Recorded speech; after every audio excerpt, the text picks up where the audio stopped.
Good evening, everybody, and welcome back. This is Night Flight. I'm Judith, and today I have Dr. Shmuel Asher here with me. His website is ahlcglobal.com. He is a Hebrew scholar with a doctorate degree in ancient Hebrew, biblical culture, and language. He has written several books, among them In the Land of Meat and Honey, The Greater Exodus, and Soul Revolution. Dr. Asher, welcome to Night Flight. Hello, Judith. Great to be here, and thanks for having me. Dr. Asher, I guess it is safe to say that most of the listeners have not heard of you. So tell us a little bit about yourself. So your first question is asking me the only thing I hate to talk about, which is myself. Just a few sentences. It's not much to know. I mean, spent most of my life learning and rebelling against the known forces of evil, and and trying to show other people, which turned out to be mostly Christians, through my life, how they didn't know what anything said. Mm-hmm. and that what they believed was based on complete falsities, and most of my life having no one listening. So it's only in the last 10 years or so, really, I'm going to say since about 2010, that I started noticing an awakening, and people started listening. They started to come. They started to search me out, and from hearing me speak before many years ago. And that's how I got to this point. But other than that, I just spent most of my life learning, and short stint in the military, and that's about it. I don't adhere to anything political, really, for biblical reasons. And I'm a pretty cut and dry individual. It's either right or wrong, black or white. Okay, but from what I understand, you are not what other people would refer to as a Jew. Well, excuse me for my allergy. Yeah, for my allergies. Yeah, yeah. I guess that's a point of contention I've had for many years. Mm-hmm. You hear everybody. Well, if you look at the history of it, right? What is that word? That word came out in the 13th, 12th century, something like that. It's a fairly modern word. In the New Testament, I remember people, I've heard many times where, you have Yeshua was saying, or Jesus, however anybody wants to know his name, Yeshua was saying to the Pharisees that they're fake Jews, right? They're false Jews, blah, blah, blah. Mm-hmm. Well, of course he didn't say that. He didn't say they were false Jews, because that word wasn't even used. That wasn't even known. He was saying they were false Hebrews. They weren't Hebrew, which is amazing, because if you read my book, Land, Meat, and Honey, and some other ones, you'll see in there that I actually put, I think actually in the Asher Codex, I go into it in detail, where I actually show in the Jewish Encyclopedia and in their Babylonian Talmud, how they go way out of their way to say that we are not Hebrew. We are not of any Israelite lineage. And they go way out of their way to say that. So I show that stuff in those books, so you don't have to take my word for it. And so that is, you're right, that is a contention I've had, that people have been made to believe that everything connected to, say, Abraham, is Jewish, right? Or anything like that. Any of that lineage is Jewish, and that the Nazis killed Jews, and this and that. Well, none of that is really true. Mm-hmm. And because you have Hebrews, and then you have the later Babylonian cult called Judaism. Are some of them from the original tribe of Judah? Probably not. But is there an original tribe of Judah? Of course. It's only one tribe of 12, but yeah, it's there somewhere. I think it's in New York City, but and other places, France and England, Germany, and places like that. But they're around. And so I think the problem is that people have been brainwashed into looking at that and not understanding the difference between a Hebrew and a Jew, because the culture is different, the spirituality is different. One is a religion. The other one in the Hebrew culture is a spirituality. It's the following of the first path, the first original law, called the everlasting agreement. That's what was originally given. So when you return, when you teshuvah back, which, right, like what Abraham did, what he was, right? He was a throwback. He was out of order. He was someone who shouldn't have existed in that way, but he did. He learned the original path from the house, from inside the house of Noah, which we believe it's even in the Jewish cultural tradition. It's in the Hebrew cultural tradition. It's in the Quran. It's in the Islamic cultural tradition that Abraham lived and learned inside the house of Noah, from the sons of Noah, the first original law. And so he was a Hebrew, right? And Hebrews go all the way back to the Tower of Babel, where you have Eber, all right, Eber, the son, the only one that did not allow him or his tribe, his family, to go and work to build the Babylonian wet dream of whatever they were doing. So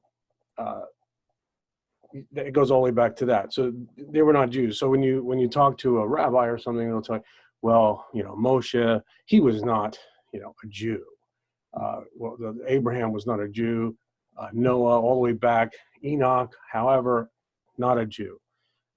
These are all, and it's all what we were going to talk about today. In fact, it's in what I was going to talk about. It's one of my notes. That they don't consider them as Jews. They consider them as righteous Gentiles. And then when you get into what a Gentile is, and the Talmud, and it kind of gets a little ugly. But these are things that, of course, they don't tell anyone because they leave certain things out.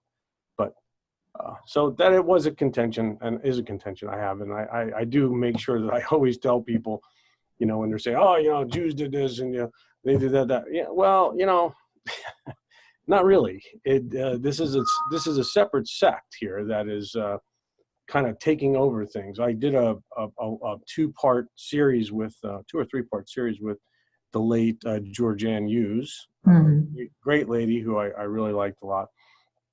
And I did it on that. I showed how this sect, where they came from, I call them, I coined the phrase Shelanite Jews, or Judah, Shelanite Judah, from the Shelanite lineage, which goes back to a pagan lineage, kind of taking over, right? So you have Christians say, well, Jesus was from the line of Phares, all right, which was a righteous line, a righteous lineage. Well, Shelah was not a righteous lineage. It was an anti-righteous lineage. So Shelah, and I came up with Shelanite, so it's a Shelanite Judah. It's a separate cult, and today you might call them Zionists, I guess.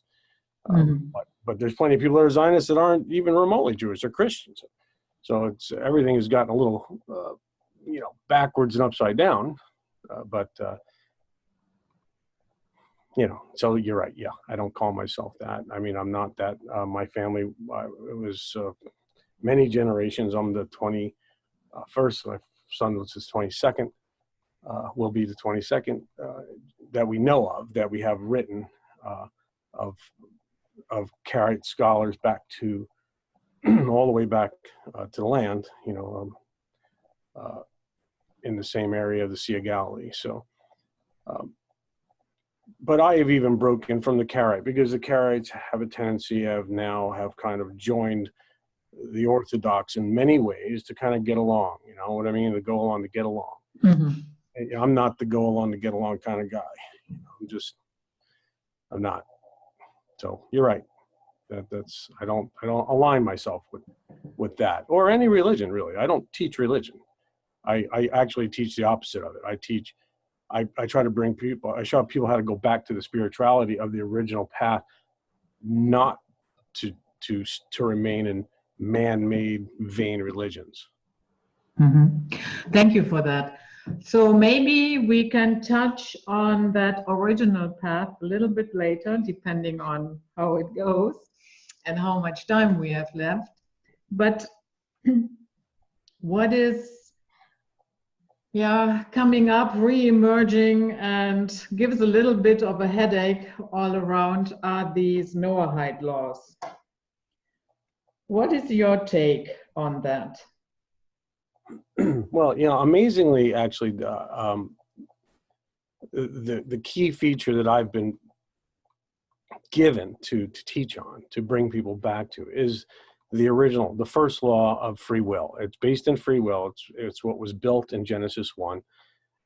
It's created in Genesis 1. It's what Isaiah called the everlasting agreement, prophesied that mankind would continue to break it. It was the agreement that the Creator brought back to Noah after the flood and renewed with Noah, which these Noahide people, the Talmudists, Orthodox, have a very different take on it, because they're twisting it based on the later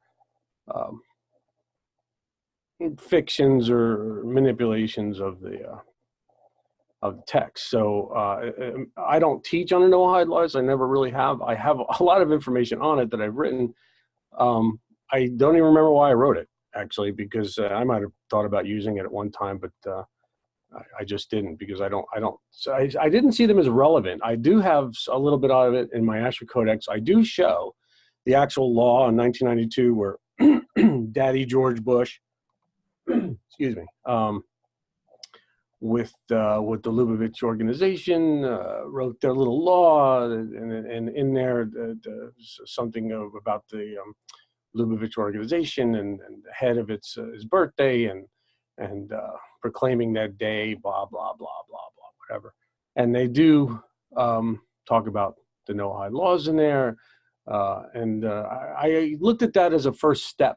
I thought it odd at the time and afterwards, and I looked at that as a first step to something, but I just didn't see it catching on here. I mean, unless you're talking about complete and utter Mad Max tyranny in the most armed country on the planet, I don't see that happening. But the hubris, it's not for lack of trying.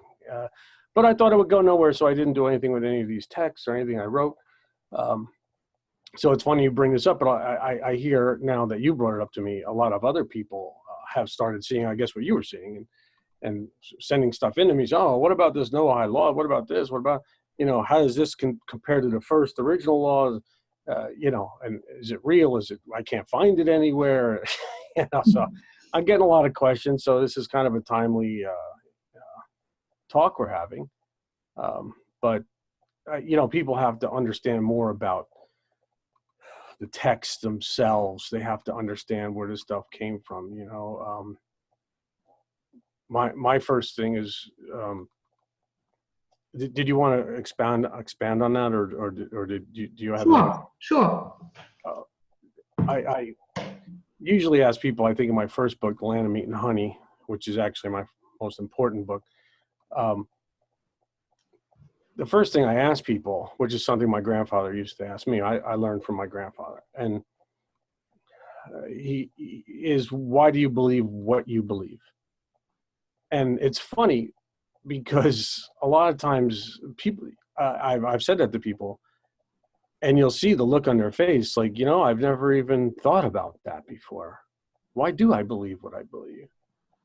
And it's, strangely enough, I guess he had a lot more wisdom than I did, but it's an impactful statement. And if you're real with yourself, don't lie to yourself, because lying to yourself, right, that's the worst lie anybody could tell, is when they lie to themselves. So why do you believe what you believe is important. It's something that everyone should look inside themselves and say, yeah, why, and start editing. Why do I believe that? Why do I believe this? Because this preacher told it to me. How did he know? How did he find out? Where did he get it?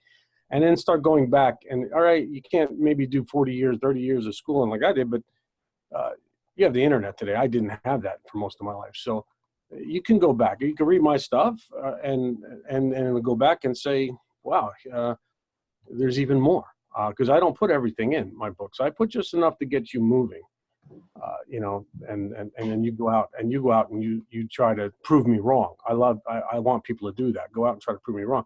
And then 9 times out of 10, they'll come back and say, hey, you know what? You could have put like a lot more in your book. There's a lot more out there on this to prove that you're right. And I say, yeah, but I'm not making books the size of the New York phone book. I'm just trying to get you moving.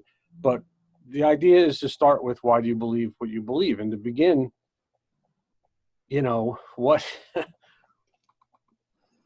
is the Pentateuch, right? What is the Torah?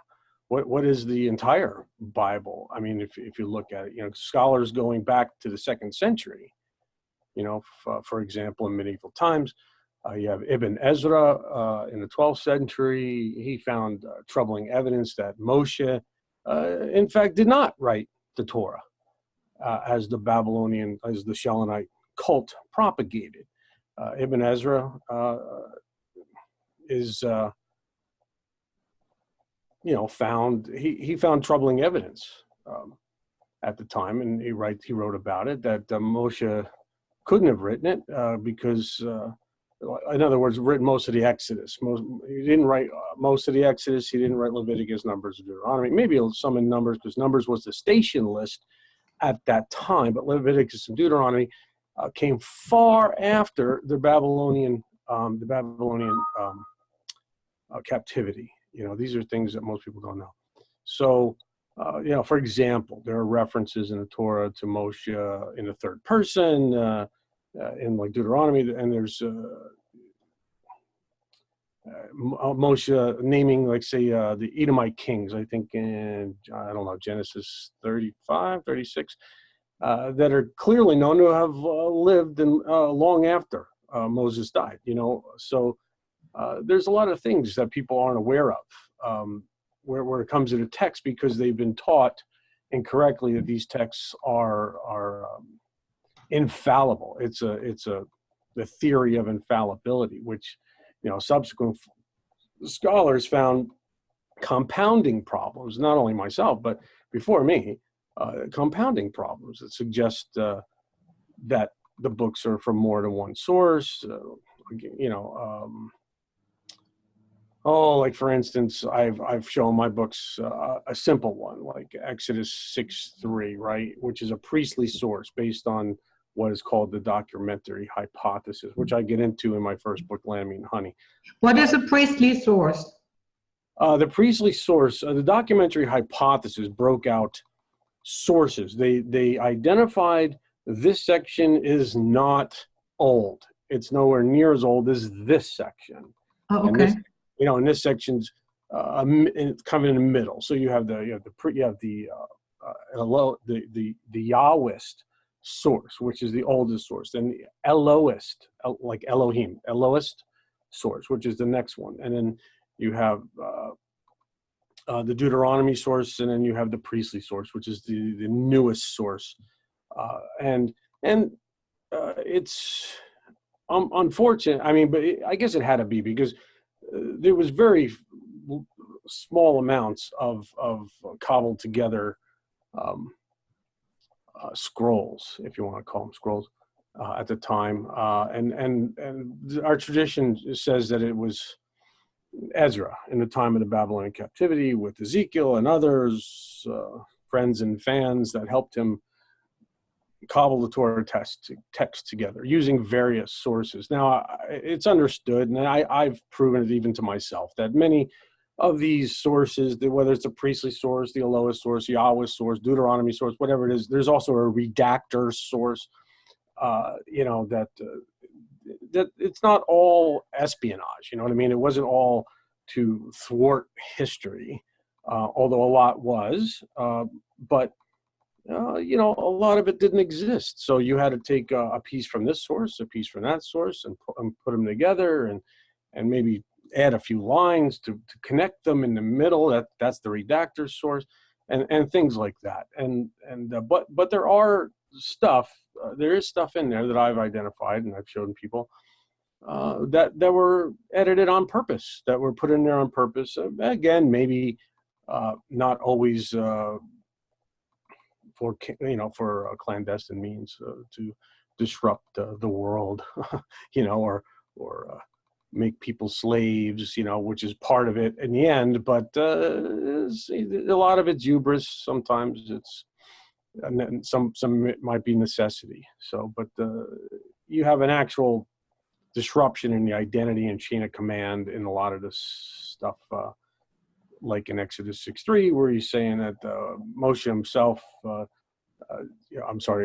Abraham himself didn't know the name. It says he didn't know the name of Yehovah, right? The Yod He Vav He tetragrammaton that they placed pretty much everywhere, mostly removing the original name of the Creator, which was later given to Moshe in Exodus 3, right? So you have the original name of the Creator being used in Exodus 3, and also 2 times in Exodus 4. But everyone's overlooked that for thousands of years. And then you have things like Exodus 6:3 saying that,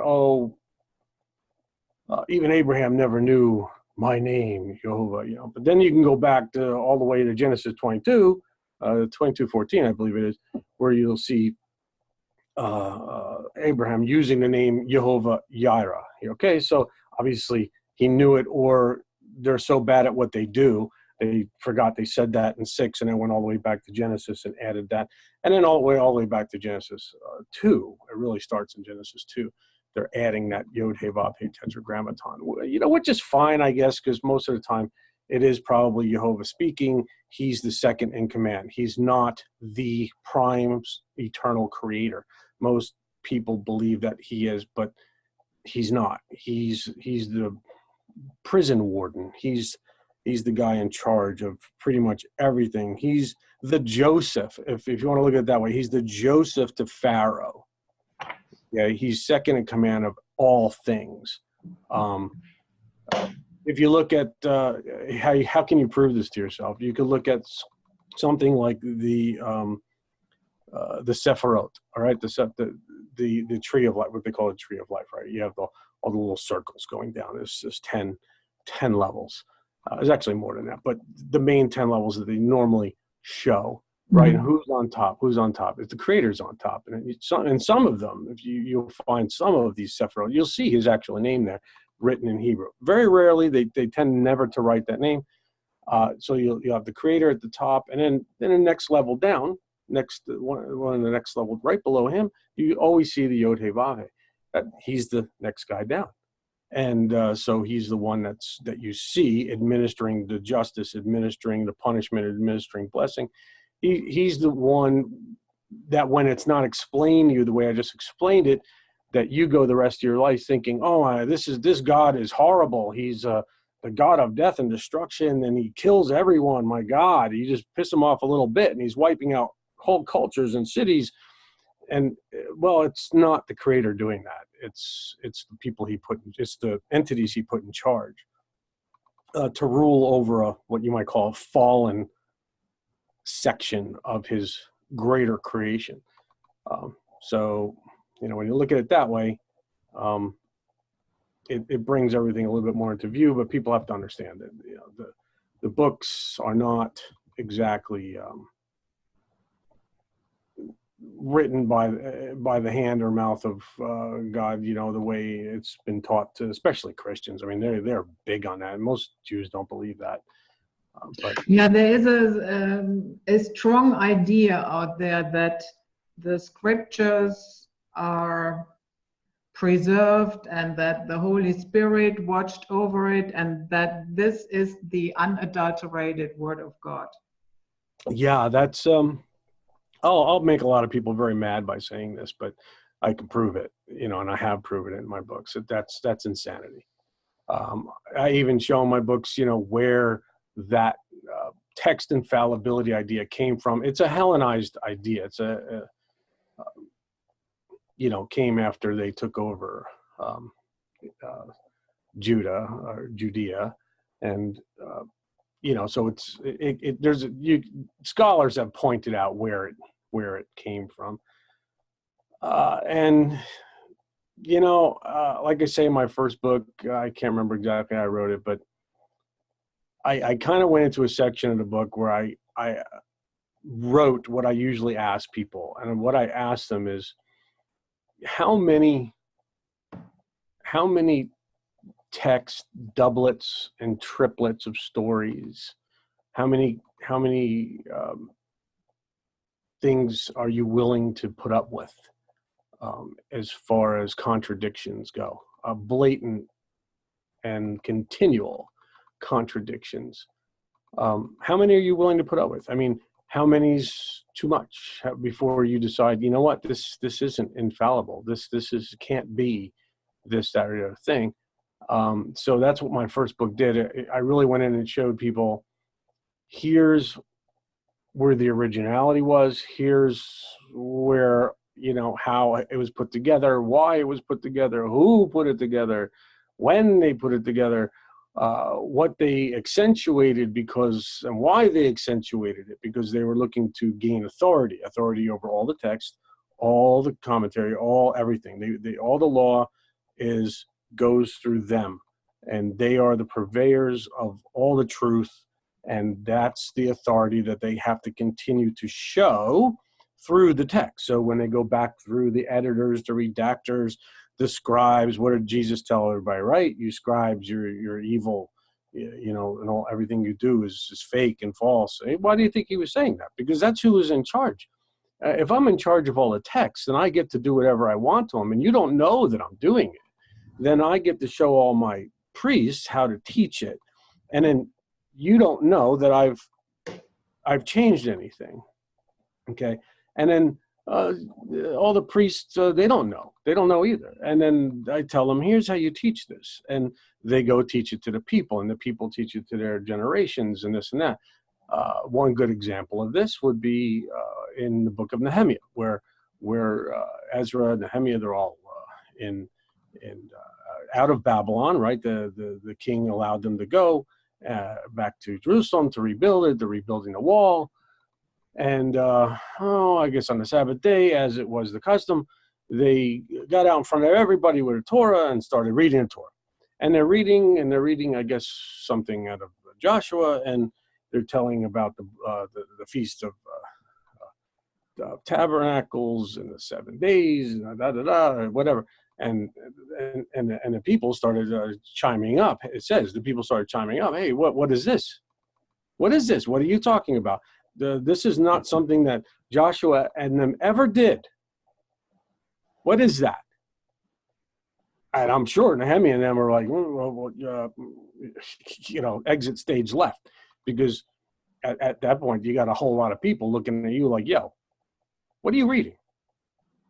Because we don't know that story, see? And so there's a proof of what I'm talking about, and that's just one. But so I ask people, how far are you willing to go?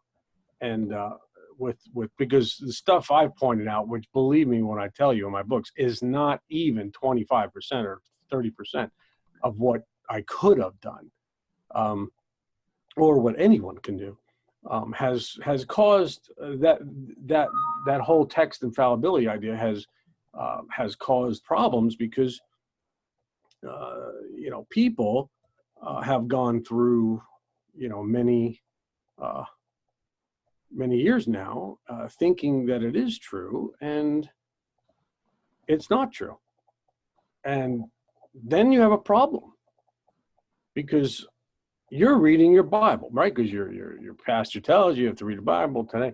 Jews, you got to read, on the Sabbath, and you got your Torah portions and stuff like that, and you're reading, and we're not stupid people. Nobody's stupid. You're reading this stuff, and you go, what is this? He says this about Abraham. Next page, it's completely, now he's saying this.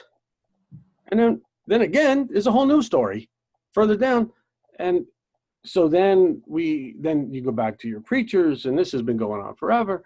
And what is this? And then that's when the apologies come in, right? So you start making the apologies. Well, it means this, then it kind of morphs into that. And then he actually meant this.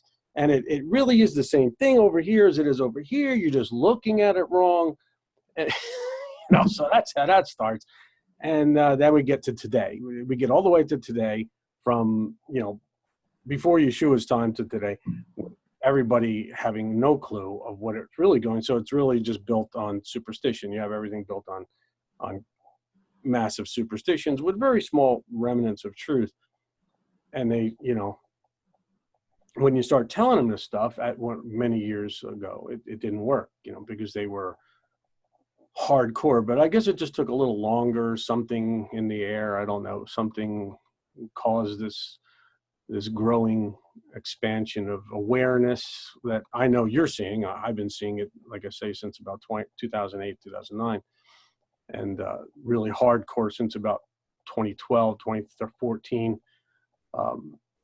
I had to come from somewhere, but it's good that it did, because now I have many, many thousands of people who were former Christians, or I call them recovering Christians, who read the stuff and said, wow, this is exactly what I was looking for. These are the questions I asked so many preachers, got thrown out of churches for asking questions, got thrown out, or they said I had the devil in me. The people, I've had a lot of people tell me that these preachers, other people, will tell them that they have actually gotten possessed by demons. Why are you asking these questions? These are questions of, it's incredible. That is, if that isn't a proof of superstition, nothing is.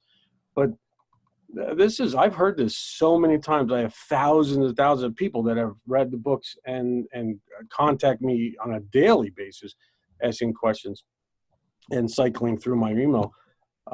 And it's amazing to me, the stories I get back when they start opening up of this Christian world out there, or the teachers at least, and many of the parishioners who are anything but like even what I have read in the New Testament about Yeshua.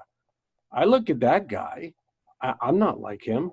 I'm not, I can try to be as nice and but I'm a little more intolerant, with stupidity, and I'm sorry, I have a hard time with it, mainly because it doesn't have to be. People don't have. It's not really stupidity, really, is it? It's people that don't want to learn, and then they're stuck in their mental comfort zone. Yeah, exactly. Their paradigm. They like their paradigm. So that makes me mad. So I'm not exactly like him either, but I look at that example. I say, wow, I have hardly met a Christian person that is like that.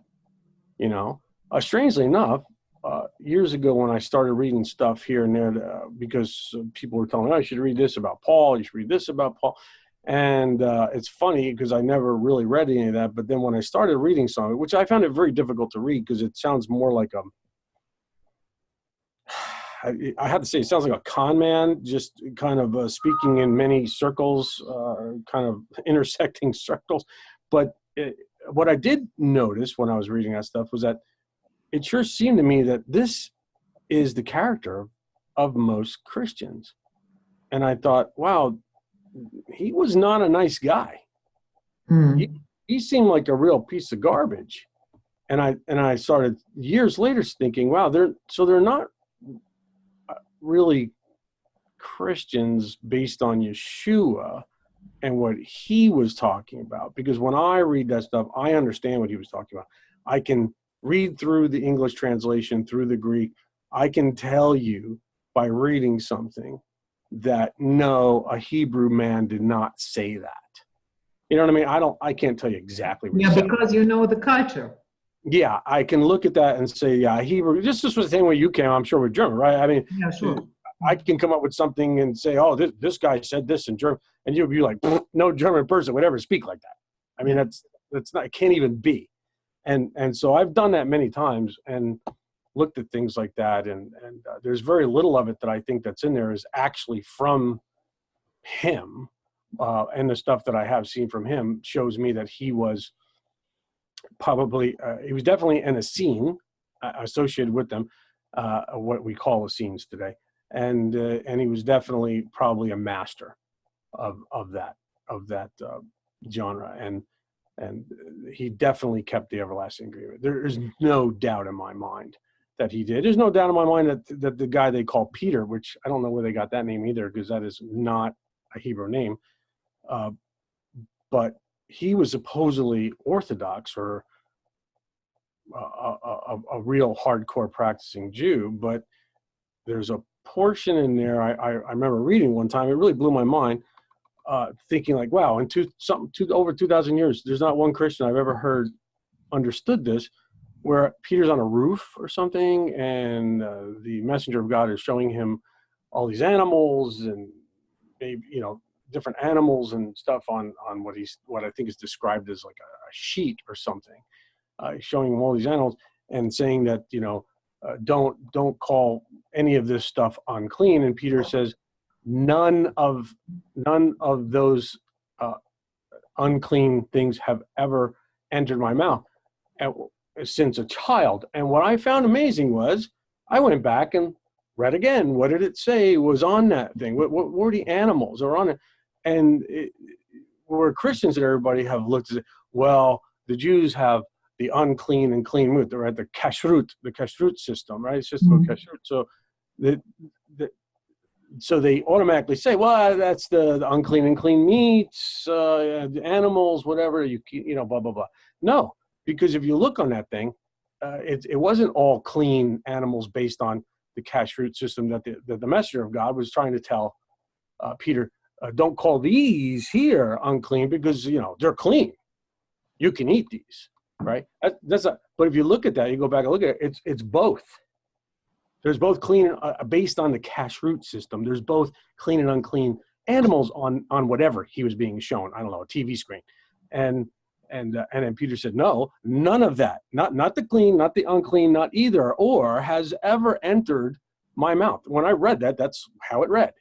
In other words, he didn't eat meat. Right. In other words, he didn't eat meat. And I was like, oh my God, has nobody seen this?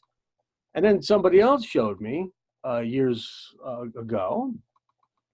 I can't remember where it is. I'm sorry. But Peter, was talking about Paul, was, I guess, talking down about the original 12 Talmudim, the taught ones, or apostles of Yeshua. And he said they're weak because they only eat vegetables. And I was like, are you kidding me? That's in the New Testament? And she showed me. And I was like, what? Does anybody read this? Does anybody actually read their book? Like, how did you go right past that?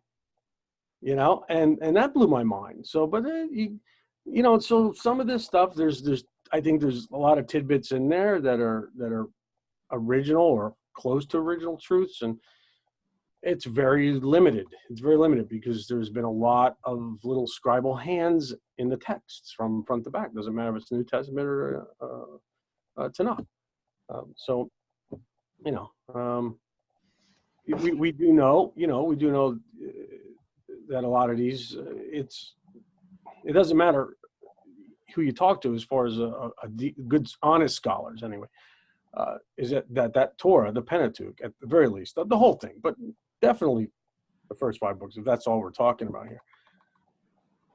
In reality, like I said, it's a composite work. It's a product of many hands over long periods of time, and there's scriptures that dispute many things like that. So it's,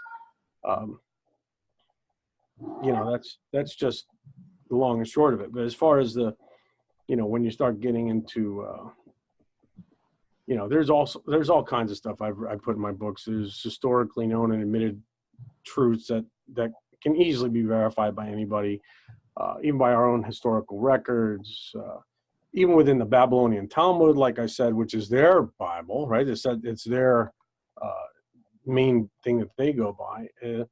They even state, I think it's Babylonian Talmud. I want to say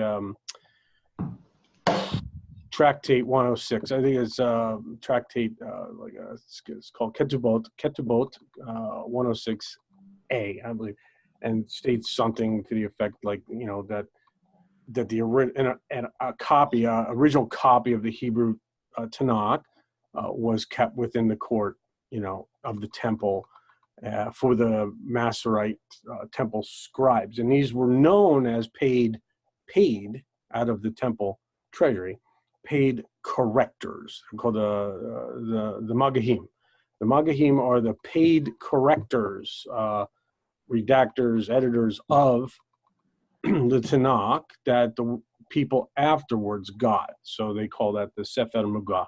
Sefer Mugah, that's the version that is not like the one. Now everybody says, well, it's this was done so that every jot and tittle was exactly like the one that they had on display that the paid correctors, the temple correctors, used to make new versions. That's not true, because scholars have proven that they're not the same.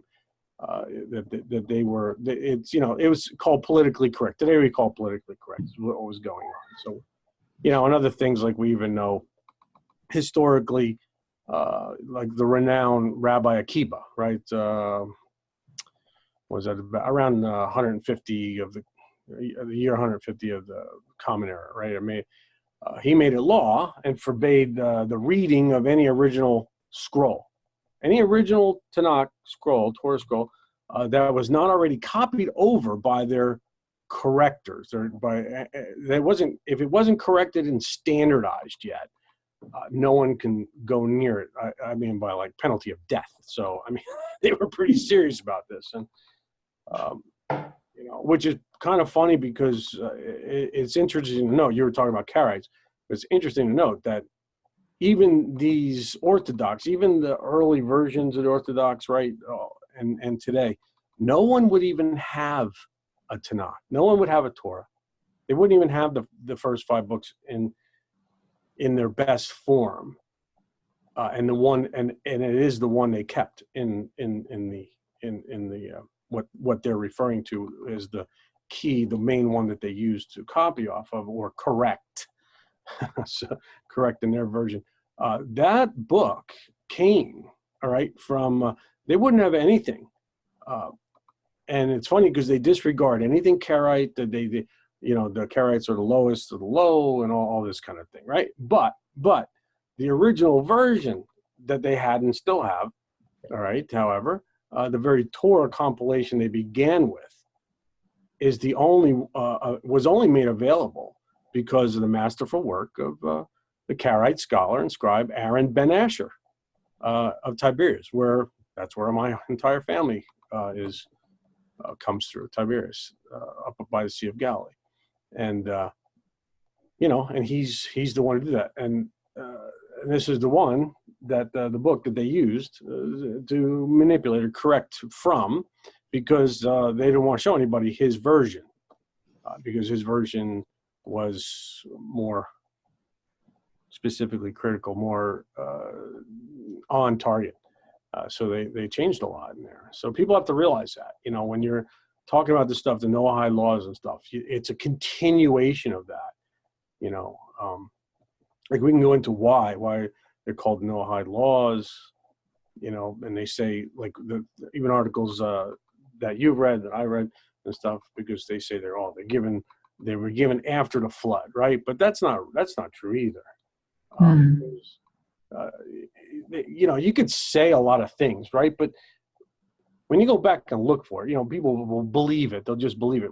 That's what they do. They just believe it. They're too lazy to go check and do the research.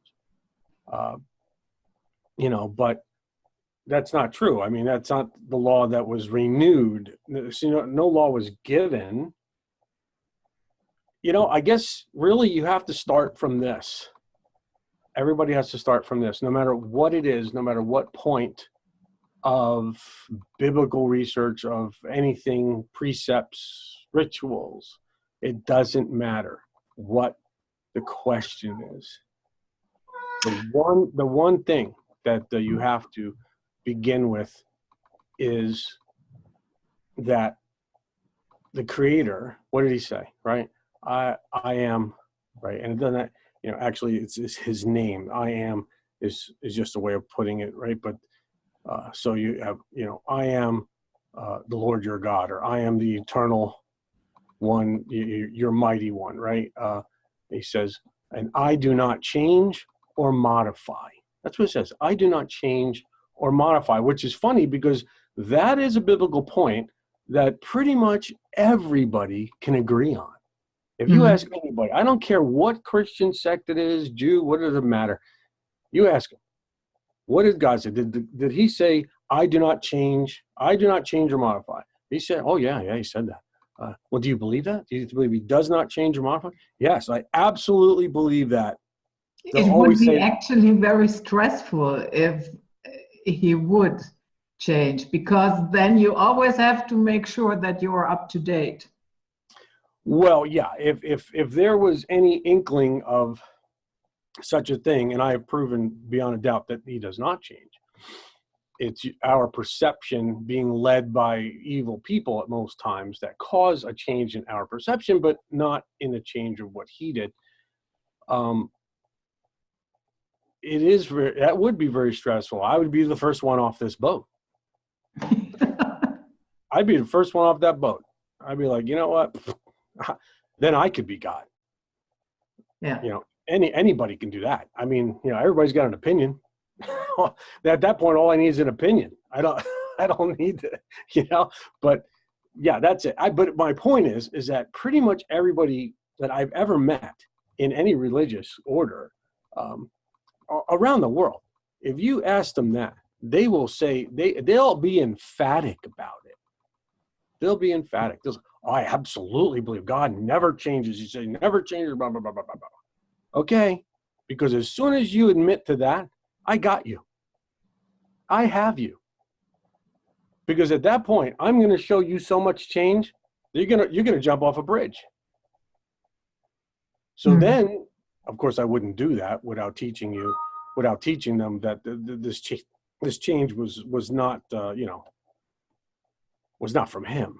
But that's what they're showing you here. What the basis of this Noahide movement, this Noahide ideas. All right, and you have to realize that these Noahide ideals, I'm not even going to call them laws, right, are basically taken from an original set that was not actually enumerated anywhere early on. And there's also things that they talk about, and they'll tell you that, oh, the only laws that God gave was this and that. But when you go really look at it, those weren't laws either. Those weren't commands. And the ones that were commands, they don't tell you were commands. See, it's always 180 degrees the other way, always. So basically, when you look at this, the whole premise they're basing this on is that the creator of all things seen and unseen made major mistakes and capitulated. He acquiesced, right? And basically said, oh, Noah, all right, I have your attention now. I was doing it this way before. I thought it was all good. I thought the plan was good. I thought I had it figured out. It looked good to me, but who knew?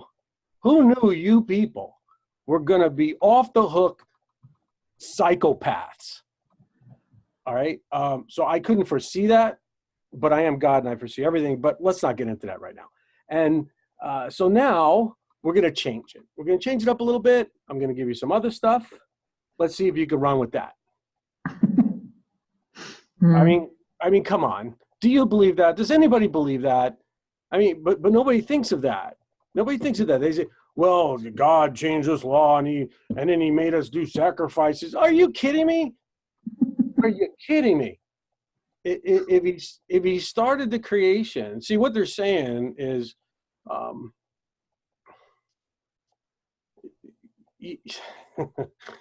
man, it's like my head is going to explode when I get into these.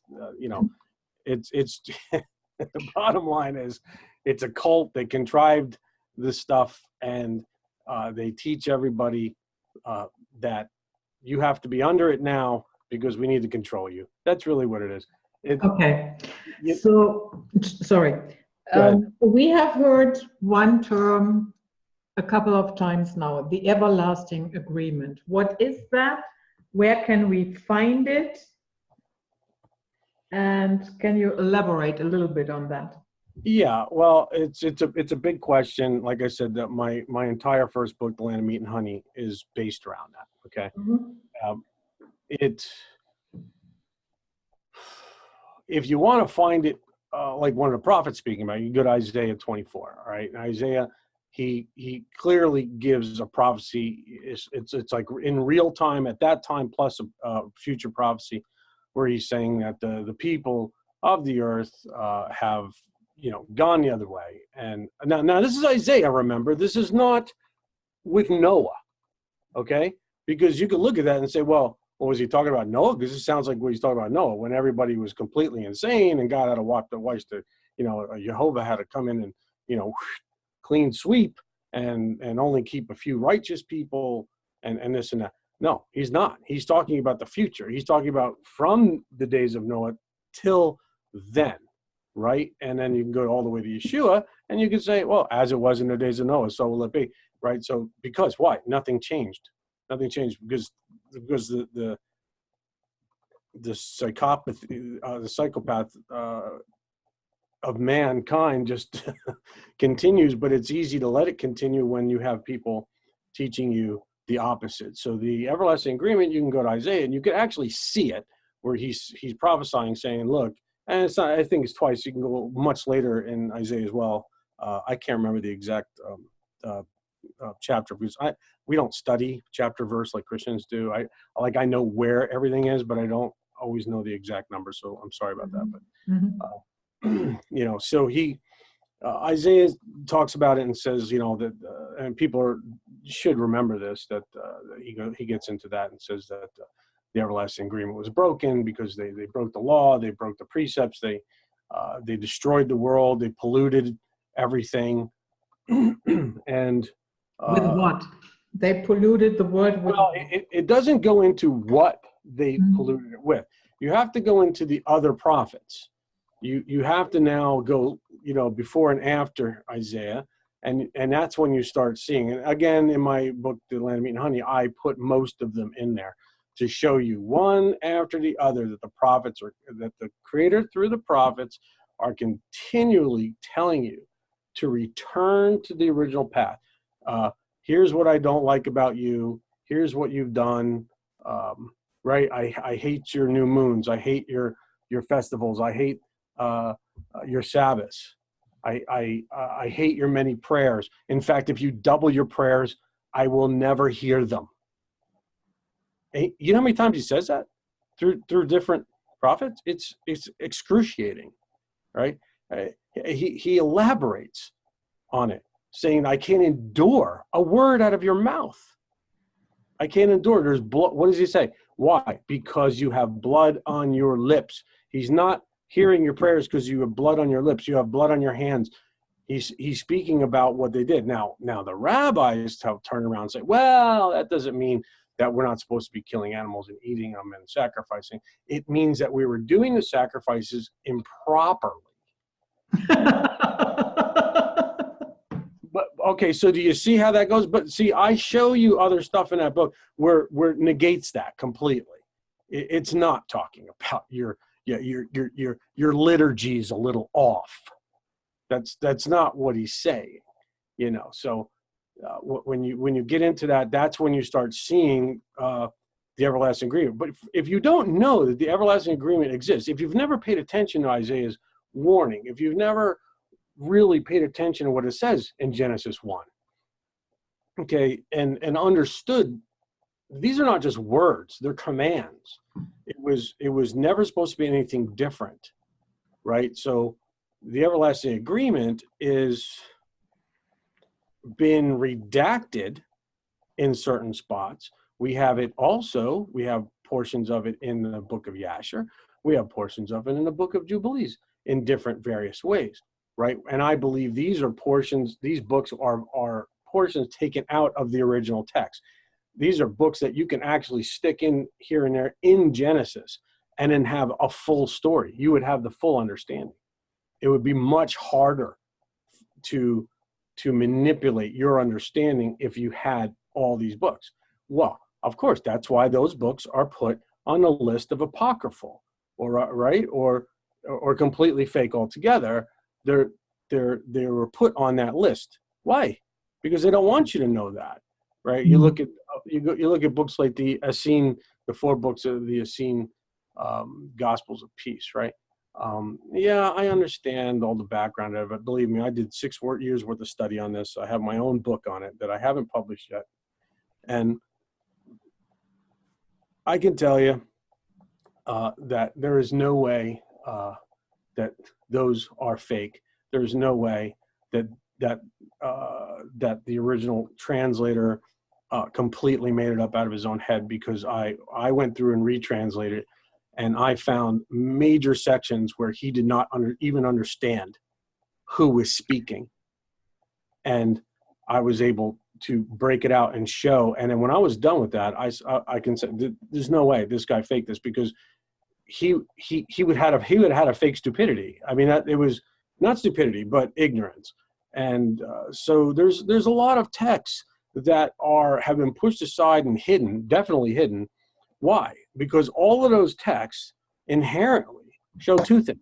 They show 2 things. They show your everlasting agreement, and they make a lot of reference to that, but in different ways. But then they show also the original Enochian calendar, and show how prophecy can't be understood without the Enochian calendar, which is another book that I just published, showing that 2 books, the actual calendar, how to do it, and actually how to understand prophecy through the veil of that calendar. So these are things that they don't want you to have, because why?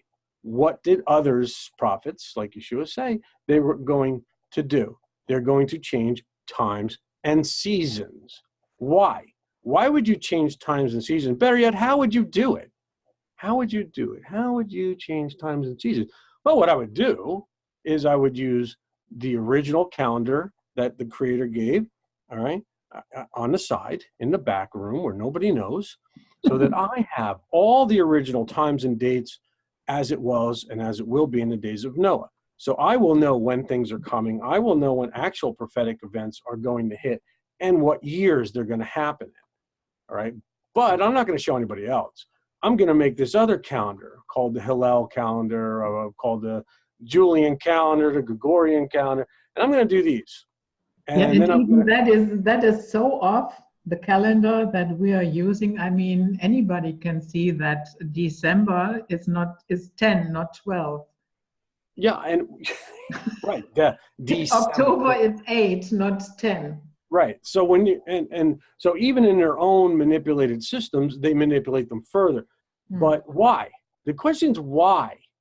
Well, who cares when this is this month or that month, and it's really other than commerce, and we can use any scale, any system, any mechanism for that. You can make up a different mechanism, every 100 years if you want. It doesn't matter. But why? Why do they want to change time? Why did the prophet say that? He said that because then that keeps you off the Creator's time clock. That keeps you out, I'm not going to say out of favor, because you don't know, because it's been removed. It's not removed to the point where you can't find it if you really spend a lot of years, which a friend of mine did. I did also.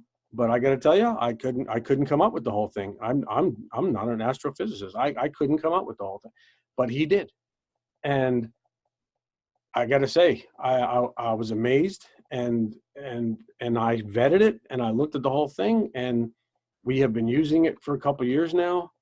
Prior to that, we were using a different one that was about 80%, maybe 85% there, but there were some things missing, and it was falling behind. And I believe the Creator, through my friend, showed it to him. And right when I was about to quit, I told everybody, I'm talking over 10,000 people downline, look, we're falling behind. There's something wrong. I admit there's something wrong. I mean, I didn't come up with all the information. Somebody else did with that. And I latched onto it, and I vetted it, and I had problems with it, but it was all we had. And I don't have the time to be that guy as well, right? I need a Daniel. I can't be Daniel as well. I need a guy like that.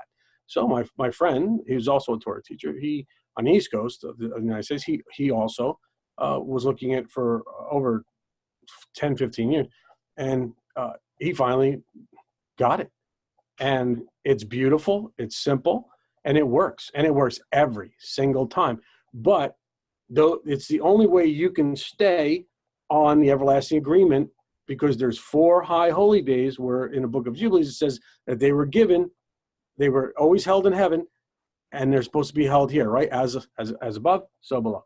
So, but if you don't know about it, if you don't know about the everlasting agreement, because it's too buried, and because the second law of Sinai, that's what we have and what we've given you, and all this time, this is what you think you've been doing, and but now we have this new one, the Noahide laws for everybody else, and that's a whole nother thing. So you won't be able to stay on the original 4 holy days. And it says they were held, they've always been held in heaven, and that Noah held them, all right? And it gives the days. It gives on the first day of the first day of the first month, first day of the 4th month, first day of the 7th month, first day of the 10th month. But if you're not in the right months, if you're not in the right days, forget about it. You're not going to be where you need to be in that time frame. And of course, I'm sure you're forgiven, because this has generationally been stolen. But it has been found. I believe it has been found. So now, and I think it goes with the prophecy. There's a lot of prophecy, I think, that you've read even on my website or listened to from other podcasts that I had. And the prophecy goes with it. And you can't know the prophecy of Daniel. There's no way you're going to understand the prophecy of Daniel or the prophecy of Revelation and how they connect together without the calendar. I will categorically say there is not a person on earth that can understand those prophecies, these end time prophecies, without the correct calendar. Because Yeshua was speaking about the calendar. My friend showed me all this. He started out Christian, right? He had all that stuff, all that prophecy stuff down, many years ago. And he had a lot of it wrong, because he was going through it and learning it and believing it the way other people taught him. But then he started seeing the disparities, and he came out of it. Took years to come out of it. And but he knows that stuff back and forth, that Revelation prophecy. And what he showed me in there was absolutely mind-blowing. I put it in my book on the prophecy of Noah, and it's pretty amazing stuff, because Yeshua was speaking about the calendar.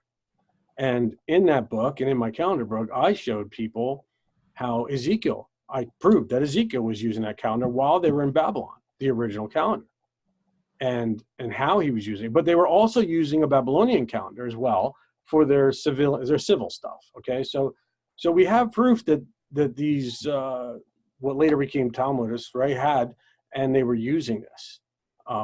And I believe they're still using it to this very day. Because why? Because it tells you the exact timing of things to come where no one else has it, and that's power. So this is what we're looking at. So this is how they're working, and people have to also realize that they don't even use their own. They don't even go by their own truths, the things that they say. Like give you an example concerning, like, with the everlasting agreement or pretty much anything. Especially this Noahide law. Okay, if by the Orthodox, I mean, this is thousands of years old. By their stated tradition, the Masorah tradition, tradition of Masorah, right? Deciphering Torah and assigning levels of authority onto precepts and things as they go. There is a way to do that, and I do agree with this. I do agree with this long-held tradition of how to do this, which. This traditional law of going through the Torah and, like I said, assigning levels of authority, or what came first, what came second, what's more important, the first or the second. This is what I'm talking about. This is how they go through it and delineate this and that. But this is a tightly held law. It is absolute within their culture. It's absolute within my culture. That's one thing I do believe that they have correct. Or one of the things. They don't have everything wrong. I'm not saying that. But this is a very important precept to understand this, because I call it, like my grandfather called it, the oldest bone wins. Okay? So what the oldest bone wins. What I mean is, if I go into the Torah and I see that Genesis 1, that the Creator said, you will eat this and you will eat that, and this will be the food for you and the animals, and for all time, forever, blah, blah, blah, blah, blah. And the Elohim, the Creator saw, the Eternal One saw that everything was in perfect order, right? And boom, day whatever. And so that's what it says, right? So he's saying that here's your diet. This is it, okay? That's a command. See, they're leaving that out, saying that go forth and prosper is the only command there, and then the command to not eat of the tree. All right, that's the other command. That's the only. They'll talk about those as commands, but they won't talk about this as a command. But this is a command. Your food source will be this. That doesn't sound like a suggestion to me. It's definitely a command. It's one of the earliest commands. So then if I go later, right, you take me to, whatever, Genesis 9 or stuff, and we go into it, and say, oh, well, no, here you're now allowed to, this is where, this is what it says, that all the animals are given under our dominion and we can slaughter them. And again, the Hebrew doesn't really say that. And, and even if it did, okay, even if it did say that exactly, excuse me, even if you can only get that translation from those lines that they use to push this idea. Okay, what I'm talking about here, I think what we were talking, I probably should give you some idea, right? What we were talking about, what they're referring to there is the eating of meat, ripping the animal's parts off and whatnot. You're allowed to do it a certain way. Like there was a change. Like I said, God's concessions, right? You made a mistake, you can do it now.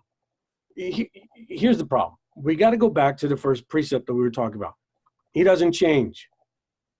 So if I look at Genesis 1 and I see that command, here's your diet.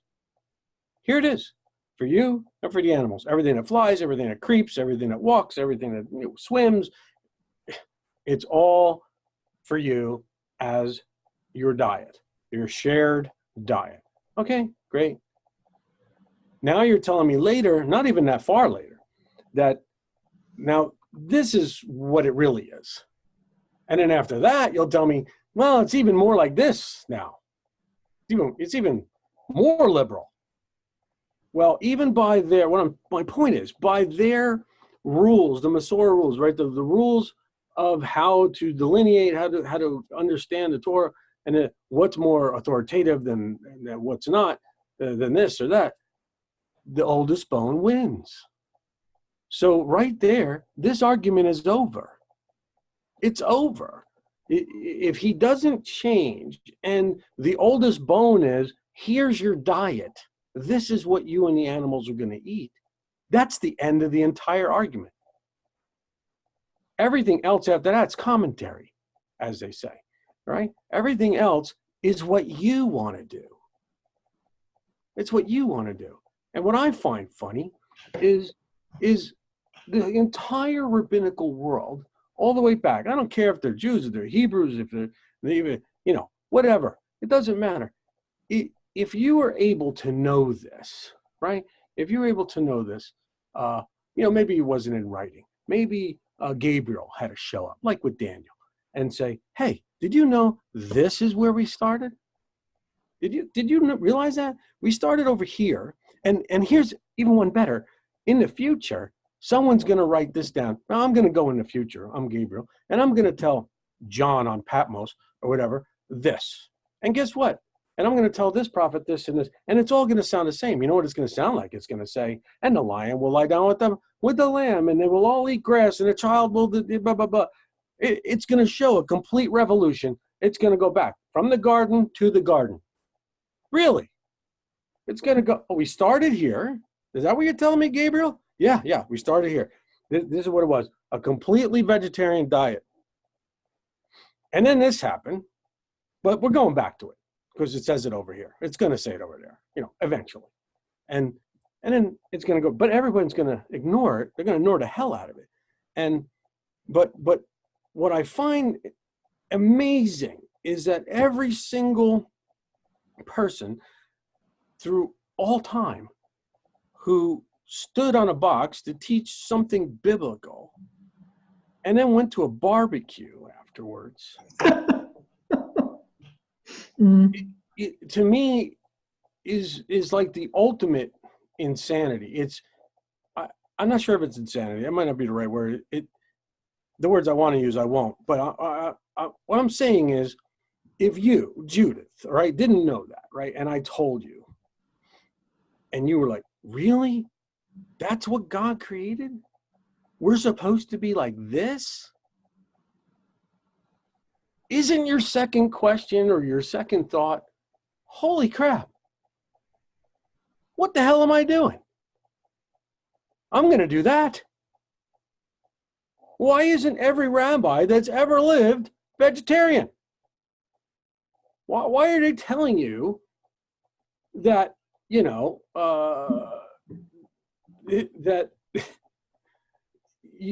well, we had these primitive Levitical sacrificial practices because why? We had a lot of them. Wow, why we have a lot of them? Well, we had a lot of them because we like barbecue, but it's more than that, because finally God, seeing that they loved their barbecue so much later, he continued to, and that even then, you got to remember, because back then when they allegedly got those Levitical laws and the all the sacrificial ritual information, you have to remember that at that time, with that, before that, I mean, everybody was eating meat, right? But at Sinai, it appears to have been established a system, right? The second law, remember, that's called the second law. Not Deuteronomy, but the Devarim, the Hebrew of it, the understanding of the Hebrew of it means second law. Of course, nobody asks what the first law is, which is another crazy thing I can't understand, but it's a second law. All right, so on Sinai, we have the second law, and this appears to have established a system by which animals could only be slaughtered and eaten as part of a sacrificial service, in the sanctuary. Right? You find that in Leviticus somewhere, 15, 16, 17, somewhere around there. So the consumption of the unconsecrated, let's call it unconsecrated flesh, is illegal, right? So meaning meat from cattle slaughtered for private consumption was not allowed. Only the sacrificial. Strangely enough, only the Levites got the best cuts of meat all that time. I know that was accidental, but so so the food from animal flesh, had to be an integral part of a sacrificial rite. That's what I'm saying. So that's how they got it. Everybody else did something else, but later they even stopped doing that, right? So the rabbis, under the concession, or here's God's second concession. He was wrong. Remember, he was wrong. He had an idea. It was a good idea, but obviously it had some flaws. And the rabbis figured it out. They figured out how God could fix it. So finally, God, seeing that they loved their barbecue so much, and continued to break, even the Levitical sacrifice allowances, because they even went past that. Then it was like barbecue for everybody. And it was a free-for-all barbecue. All right, so that he finally acquiesced and permitted the people to eat meat, even if it wasn't consecrated by sacrificial offering. Yeah, did you know that? So, of course, where is that? That's in the book of Deuteronomy. So if you read my book, you're going to find out where that came from, where that magical book of Deuteronomy came from. So, and of course, we have that alleged proof. It's in Deuteronomy. So I think it's chapter 12. So, and I can paraphrase it. something to the fact, when God saw, when God enlarges our borders or your borders, however it's put, he promised you the borders that he promised you that you will say, I want to eat flesh, or I will eat meat. And because your soul lusts for to eat the flesh, you can eat it. After all the desires of your soul, you can eat it. And that's a very close proximity of what it says off the top of my head. So basically he's saying, I can see you're just not even going to go along with the Levitical practices that were kind of a filter to maybe kind of a restrictive valve, slow down your meat eating, give it purpose so that maybe later you can figure it out that it's not really right to do. And I do understand why they got the second law and all that, and whether those sacrifices were actually given by the second in command Yehovah at that time. I can go back and forth on whether it was or wasn't, but it happened. It happened, so we'll say it did.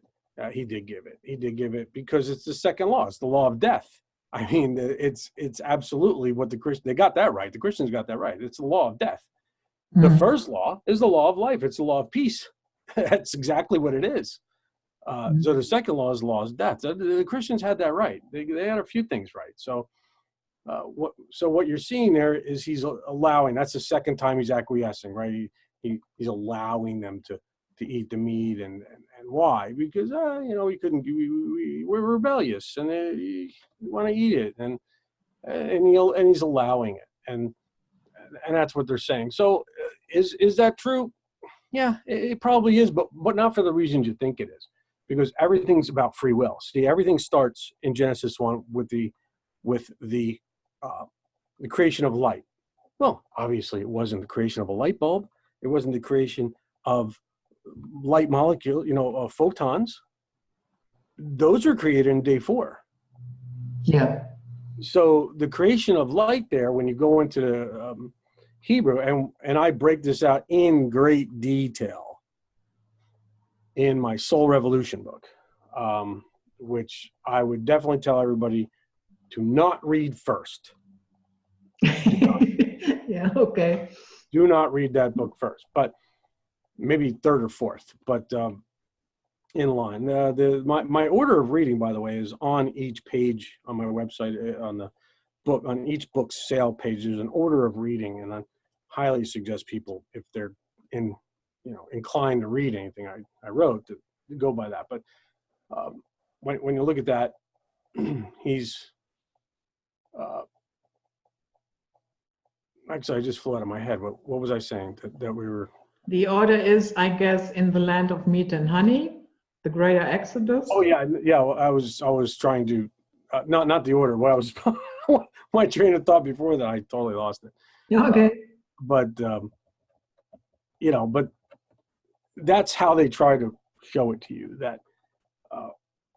that there's this change and there's that change, and they're always in these other areas of the books. And even my point is, even if Deuteronomy and Leviticus was absolutely provable that they were much older writings than we know they are, if they were by the hand of Moshe in some way, or at least contemporary with him, which they're not, then you would still be stuck with the law of the oldest bone, or the Masorah law. You'd be still stuck with the understanding that you're telling me this, all right, but I can go back all the way over here and see that that's not true. It says this over here in the very beginning, much longer before you're telling me that this is now allowed. And if it was a change created, like I say, for the second law, the law of death, then it was done because of consent, because of free will. That's what I was talking about. So free will, you have to consent. You didn't have to take part. in those things. I show other things through Jeremiah and stuff where other people did not consent to eating their neighbors and eating animals and eating their neighbors when there was a starvation going on under Babylonian siege. And those are the only people that Yehovah told his messengers to go inside and write the name of the Most High on their forehead, mark their foreheads. Those are the only ones that came out alive and not in captivity. The rest went to captivity in Babylon. So you can see this strewn throughout, but the bottom line is free will. And just like we're talking about these Noahide laws, I mean, you have to consent to everything. So if you look at where they come from, I mean, I guess we can talk about. I do have a list here somewhere. Hold on, right here, where they list the Noahide laws. So you want me to just shoot through the list, just so people know what we're talking about? Yeah, sure. But I would like to ask you something. Mm-hmm. When I look at the torture, the pain, the everything that is connected with factory farming, the killing of animals, and the constant pumping of that torture energy into our realm, I often think about if that habit was somehow introduced to us by the fallen ones. Do you think that is possible? There was a time where I can go back and forth on that one. Okay. Yes, I have my problems with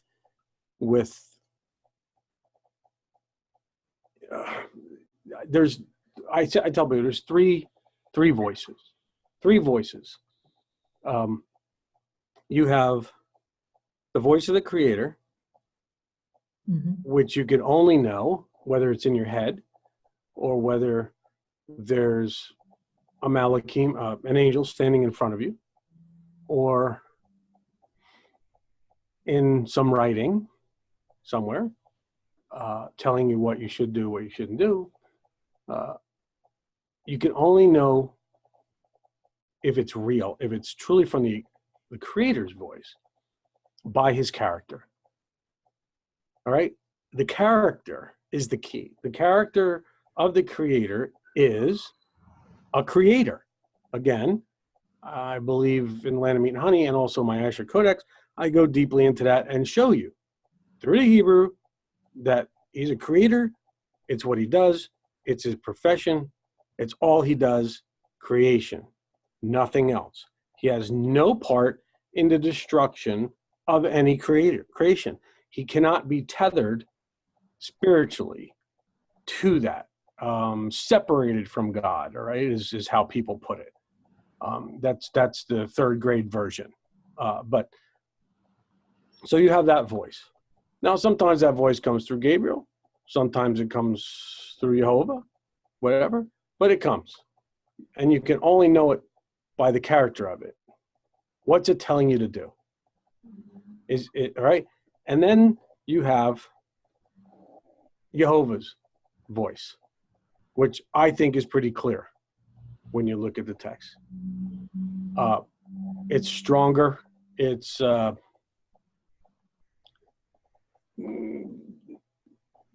kind of a no prisoners kind of individual entity. I would take no prisoners type of thing. But it seems to me, like I said before, he's second only to the Creator himself. So it seems to me that through many of the texts, I can see that he has a pretty broad hand of what he can do, because you got to remember, it's your choice. He's not actually doing it. It's your choice because you chose. I can show you that in Samuel. I can show you that in 1 Samuel, because 1 Samuel is a spot that they use to try to prove these 7 Noahide laws, it's pure insanity. It's not there. But I can show you something that is there that speaks to what I'm saying. So you choose this. You can do that. You can do this. Okay, we'll do it.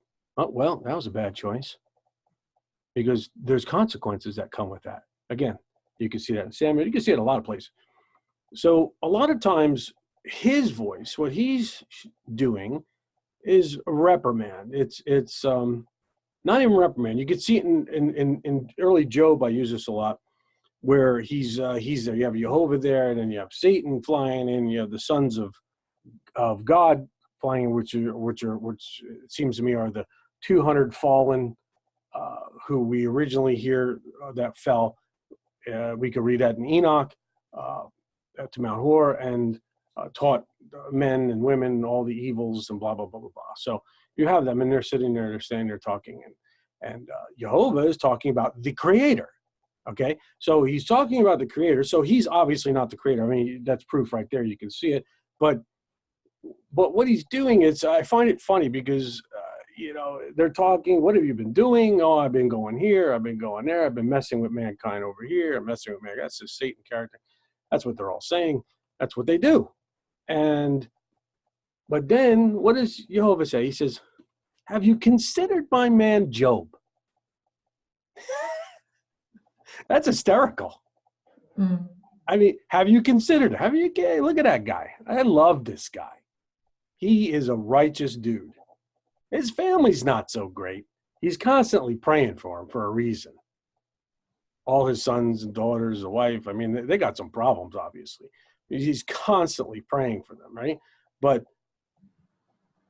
Job I like, right? So what do you think about my guy Job? Now, if Satan was smart, and those idiots were smart, they would have. They should know by now what's going on. They should know by now that they're about to enter into a free will contract with Yehovah, right? And he's the guy carrying the hammer of Thor, and rather than just being smart about it and say, you know what, you're right, he looks like a righteous dude, gotta go. Exit stage left, right? And just leave. No, they can't. It's not in their character to do that. They can't help themselves. So he says, well, he's only righteous because you're covering the guy. You're always protecting him. Again, he should have ended it right there and said, but he's your guy. I'm not going to mess with him. I got other people to mess with, so I'm gone. He didn't say that, did he? Mm-mm. And Yehovah says, well, I can lift that. Now, what was he throwing Job to the wolves? No, my grandfather taught me, and his father taught him, that those who are righteous, those who are truly righteous, that keep the agreement, that are aware and try their hardest in that agreement to keep it like the first agreement, that sometimes they're used as an anvil. That's what he told me, right? You're the anvil. And I'm going to lay Satan on an anvil, Yehovah says, and I'm going to hit him with this hammer because he's coming against you. I gave Satan a choice. I said, did you consider my man Job? Have you considered him? He's a great guy. You should have walked away, but you didn't. You consented. You chose to go too far. Just because I'm going to lift the veil and take a little, protection off of him, doesn't mean you got to go in there and crush the guy. So Satan says, well, that's what I'm going to do. I'm going to go in there and crush him. And so what does Yehovah say? Well, don't kill him. Just don't kill him. So right there, you're seeing this whole thing. You're seeing this play out right there. That this consent, this choice, you have to make the choice, and the Yehovah entity is there to give you that choice. Here, we're going to slaughter these animals, right? Here's how you can do it. Here's how you can do it. Should you do it? That's another thing my grandfather used to tell me, right? I got tired of hearing it really as a kid, right? Just because you can doesn't mean you should. Just because you can doesn't mean you should. I have heard that so many times, which I just divulged that I might not have been the greatest kid, right? But I've heard that many times, and it's so true, right? Satan's standing there, Job is down there.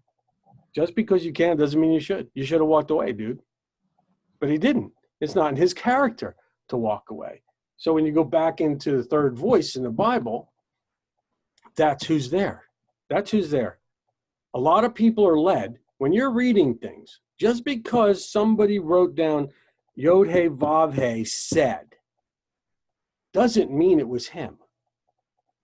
It doesn't even mean that at that time when they did that, whether Ezra put it there, whoever put it there, doesn't mean that even they knew that it wasn't him. It doesn't mean it. Because Jews, by and large, don't really believe a lot of times in that whole Satan character thing. So it doesn't mean they knew. It just means that they attributed that action to him. All right? And then they attributed his identity as the creator, which was also wrong. Now, I don't know if that was done on purpose, but if you think about it, you got the Exodus coming out of Egypt. You have the first law being instituted. Again, prove it in the first book, Land of Meat and Honey, right? So you come out. They're supposed to be doing the first law. They're rebelling against it big time for quite a while. There's proof of that. Then after that, it's, well, we're off to see the wizard, right? We're leaving. What did he tell? He told the probably the Yehovah entity. He might have been Gabriel talking to Moshe. Says, go get the sons of Jacob out of Egypt and return here. Return to me here. Where's here? Here was Mount Horeb, not Mount Sinai. That's a different place. It's not that far away. It's on the same mountain range, but it's a different place. Here, let's start here. Let's start here. Moshe goes up the mountain because he sees something, a light. He gets up there, it's a light. Something's burning. Call it a bush, whatever you want to call it. The essence of the creator through the Malachim, through the messenger, right? It wasn't the creator. It wasn't him. He's never been there.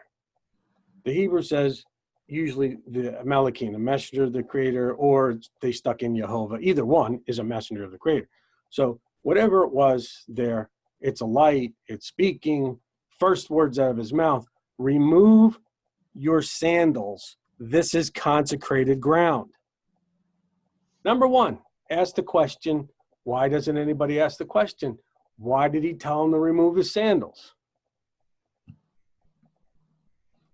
I know you know this, Judith. Leather. What? Leather.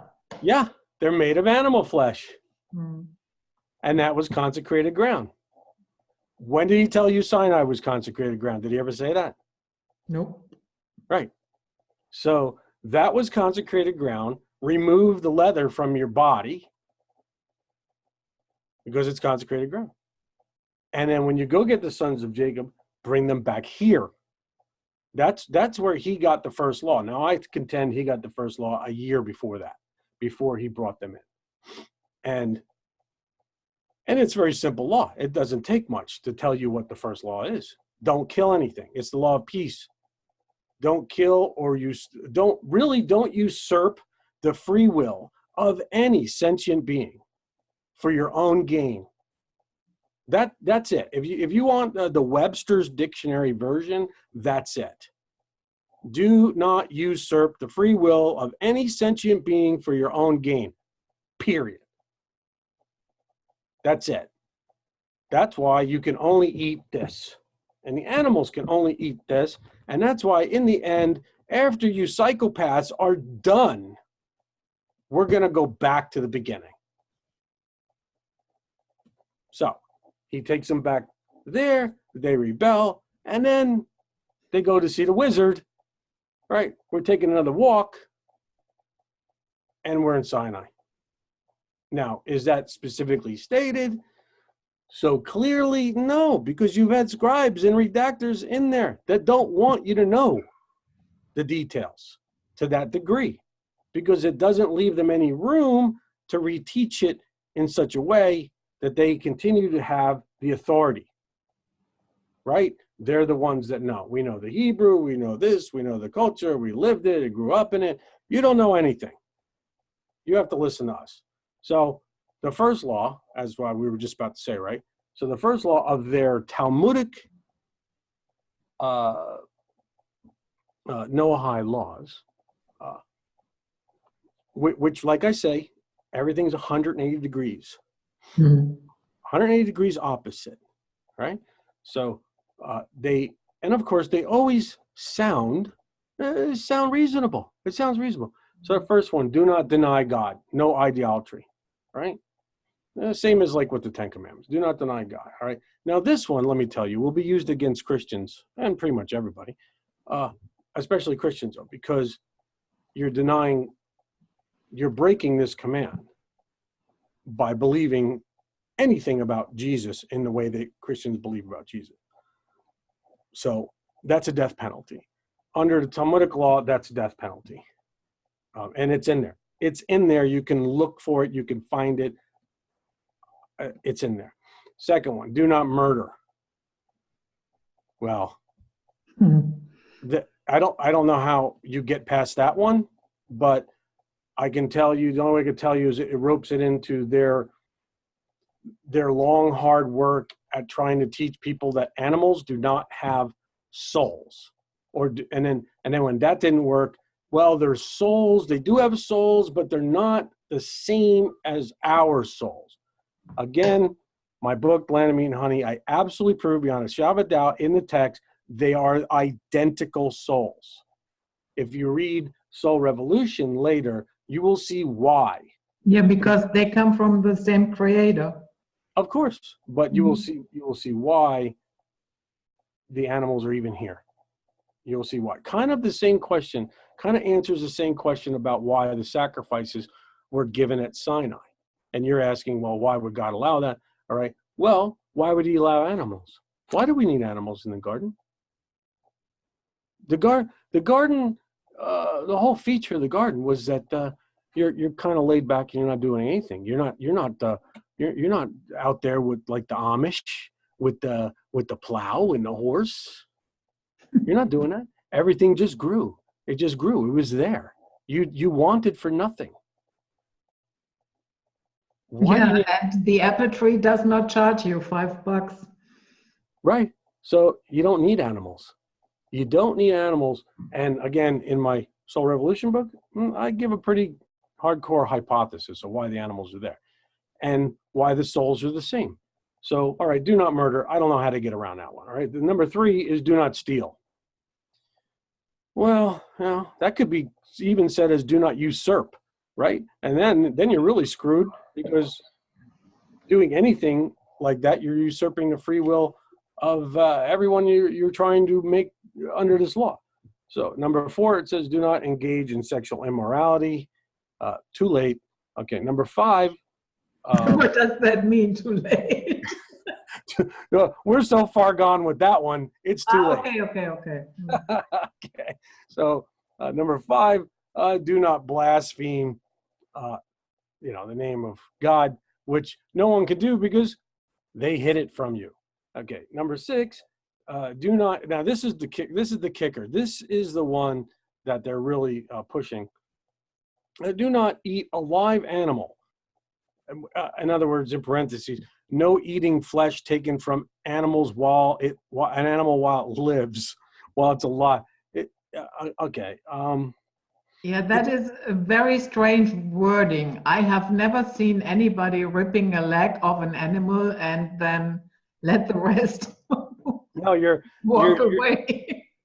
Yeah, right. And you're very hard pressed to go back in history and find any credible sources that cite such a thing, other than obvious satanic ritual stuff like we've seen in the recent couple of years being passed around, that they're doing this and that to children and peeling the skin off their bodies and doing all these things in order to get the blood levels, the adrenochrome in the blood at a high level before they bleed them out and drink it. I mean, we've heard all these things in the news and different things.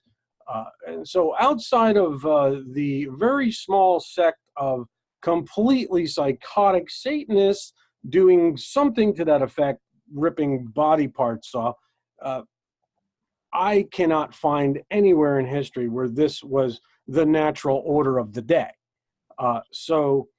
Now people will even the rabbis will say, well, that's what was going on, before the flood. Well, dude, you can't prove that. That's like some crazy assumption out of your head.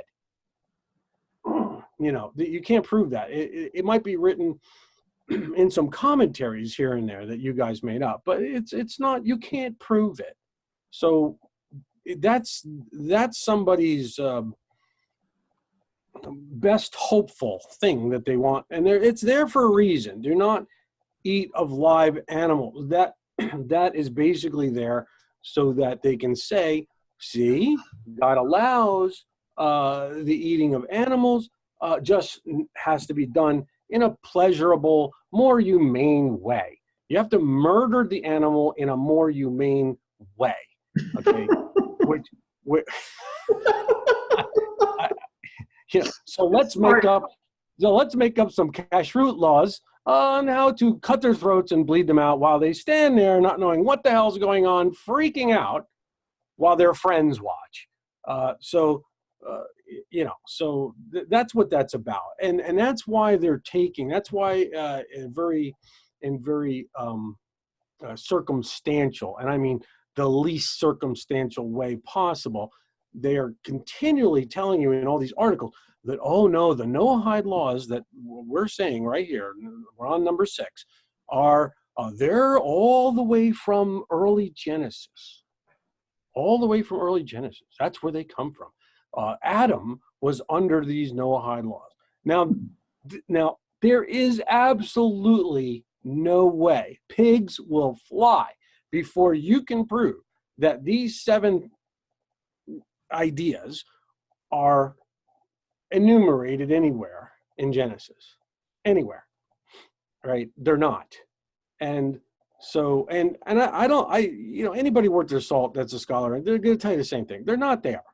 They're not there. I mean, so the reason why they're trying to push the idea in these articles, like you've been reading, and others have been reading and saying to me, I'm reading the article, I can see they keep it, oh, these were from Adam. Adam did but they were 6 laws back then. And after the flood, Noah got the 7th one. Okay. Now, again, I can give you sightings on this, where this came from. It's complete insanity. But the reason why they're trying to do this and sound authoritative about it is for what I was talking about before, the Masorah, the way, the Orthodox law of how to read the text and understand what's more authoritative than and what's not. So, see, the problem is if they tell you that, oh, these Noahide laws were really kind of picked up later through this and that and the other thing, blah, blah, blah, blah, blah, that's a big problem, because, see, I go back to Genesis 1 and say, you're wrong. You're wrong, because I can go back to a far older bone, and that's what takes precedence over whatever garbage you're spewing. See? So to get around that, now we have to figure out a way to get this garbage all the way up front by Adam. See? We got to get it up front by Adam. And then nobody can say anything. See? We'll have the authority then. That's what they're doing. And they're doing it circumstantially, not even circumstantially. I have to use that word because I don't have another word to describe it. They're using it circumstantially in a way to just say it. They just say it, because like with, what's his name? Goebbels, right? He said, you tell everybody a lie long enough and it becomes the truth, because that's what they're doing. So you have law number 7, right? This is the key. to all of it. Establish courts and legal systems to ensure obedience of these laws. So now you're going to have Sharia law courts, because this is actually worse than Sharia law, or at least as bad.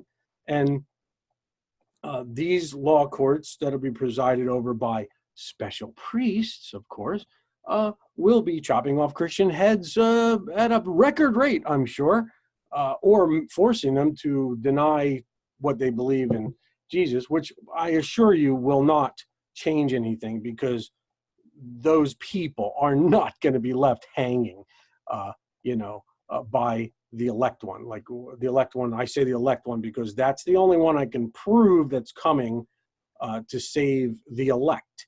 And I get that from Enoch, and it's very specific, and it's all there, and it's there's a lot there. So when you look at that, and it jives with a lot of what early Christianity believes, like what Origen believed, which I believe that guy really had he believed in vegetarianism as well, but and they killed him for it. So when you look at that, the elect one could be Yeshua, could be the man they called Jesus. It could be. I'm not saying it is, but it could be. I think it probably is, but I don't think he's going to let anybody hang. I really don't. I do not believe that.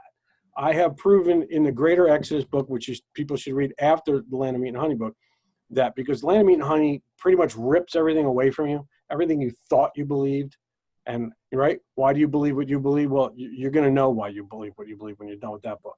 And then, but the problem is that book leaves you flat. Then you're sitting there going, well, what do I do now? Right. So the Greater Exodus, that picks up from there and tells you what's going to happen now. It tells you where the prophecy lays, where the end times lay, how all this is going to come into play. And Yeshua has a big part of that, just not the same way Christianity has been led to believe it. Because again, just like everything else, everybody has been thrown off course just a little bit, just enough to keep you off on the wrong days, just like the calendar keeps you on the wrong days, the wrong times, right? To receive blessings on this day, you better be there on that day, right? But you don't know it. You don't even know that it exists. So you're screwed. So these law courts is the seventh one. And, again, why would the eternal creator give a law to Adam about not eating the flesh from live animals, tearing it off while the animal is still alive? I mean, that's insane. Why would he even talk about that? When it's been abundantly clear from Genesis text exactly what Adam and the animal's diet was supposed to be, 100% vegetarian, or actually vegan. He didn't even, really get into the products of the animals till a little bit later where it says that. But why would he do that? See what I mean? You have to ask these questions. Why, if you're telling me that 6 laws were given, were given to Adam, well, then I have to ask, why would the Creator say that to Adam? Why would he say, here's what you're supposed to eat? I want you to name all the animals. You're all friends. Everybody's cool here. You don't do anything. Everything's here. All you need to eat is here. Lounge around. Go swimming. Whatever you want to do. But don't eat it, from anything from that tree over there. That's off limits. But that's the only one, which is a whole nother story that you get into. But and they go into like the Genesis 9 explanations, right? They give you the explanations of Genesis 9. I won't get into them here because we'll go forever, but I give a lot of that in the books as well. And all I can tell you is that some of those texts, when you look at something like Genesis 9:3, 9:4, 9:5, 9:6, 9:7, right in there, where it's every moving thing that lives will be food for you, and they go down to all that. Well, see, that proves that he changed, the diet changed because, we wouldn't capitulate. So the diet changed. Oh, okay. Yeah. So he changed his whole creational advent, everything that he's always created everywhere else, just for you. That's okay. That's very believable. I think that's even more believable, don't you? So when you go through these things, that's not what it says. Like they love to say that, but that's not what it says. Like, like say, I'll just give you a perfect example because I use this in the Land of Meat and Honey. When you go to Genesis 9:3, it says every moving thing that liveth, that lives shall be meat for you. It says something like that. Even as the green herbs and the green whatever, this is all food for you. That is not what it says. That is not even close to what it says. And when you keep it all in context, when you jump down to 9:4, 9:5, and 9:6, which is everything that they use against you to make you believe that these laws, these new laws, these 7 are true. It's all based on a skewed translation that they're letting you have. So, I mean, technically, and I've told this to a lot of people, like I said, I had in the book, you go to Genesis 9:3, every moving thing, when you look at the word there, moving thing, right? Because these English translations and the German and the French, these translations are so bad. They're horrific. Yeah, but every moving thing, would that include humans? Well, if you're just going to look at it by their translation, moving thing, yeah, you can easily say that would include root. But the word there in the Hebrew is remez. Remez is reptile. Is any reptilian type of moving creature? I mean, I guess he could have meant also thrown like spiders in there, I guess, or whatever. But it really means reptile. So unless you really want your diet to be reptiles, if you're going to tell me that you believe every word is breathed out of the mouth of the living God, well, then get ready for some alligator and some rattlesnake, and whatever else, because that's the only thing this is telling you you're allowed to eat, along with the green herbs and everything that they eat and you eat. All right, because that's, I guess, that's what the word is. So you can't get away from it. That's what it is. So now you're looking at a slightly different context. Now when you do it, all reptiles that live, right, or that are alive,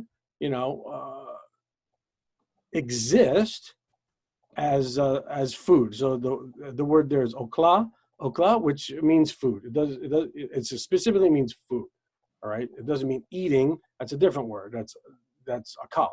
So when you go down to the next line, the word akal is actually used at the end of that line. So you go to 9:4, but the flesh, right? It says, but the flesh, basar, the flesh, which generally is talking about humans most of the time. When you look at it's most of the time it's about 250 times in the Bible, and most of the time it's used as humans, but it means all flesh, even animals, but most of the time it's used as humans. So so say it should be really more like that line of Genesis 9:4 should probably read something more like notwithstanding, not but. They put but, like notwithstanding would be better. So notwithstanding flesh, the soft flesh of a person or animal, whatever, with life, all right, flesh with life, all right. Then it uses the word blood. Now that's where everybody goes off the path. Where the life is in the blood. Well, the problem is with the Hebrew, it doesn't always mean that. The blood also is used to sometimes give you the impression of killing. All right, what's associated with killing? Blood, running, screaming, things like that. So it's not about blood. But in this context, it's basically saying, notwithstanding the flesh that's alive,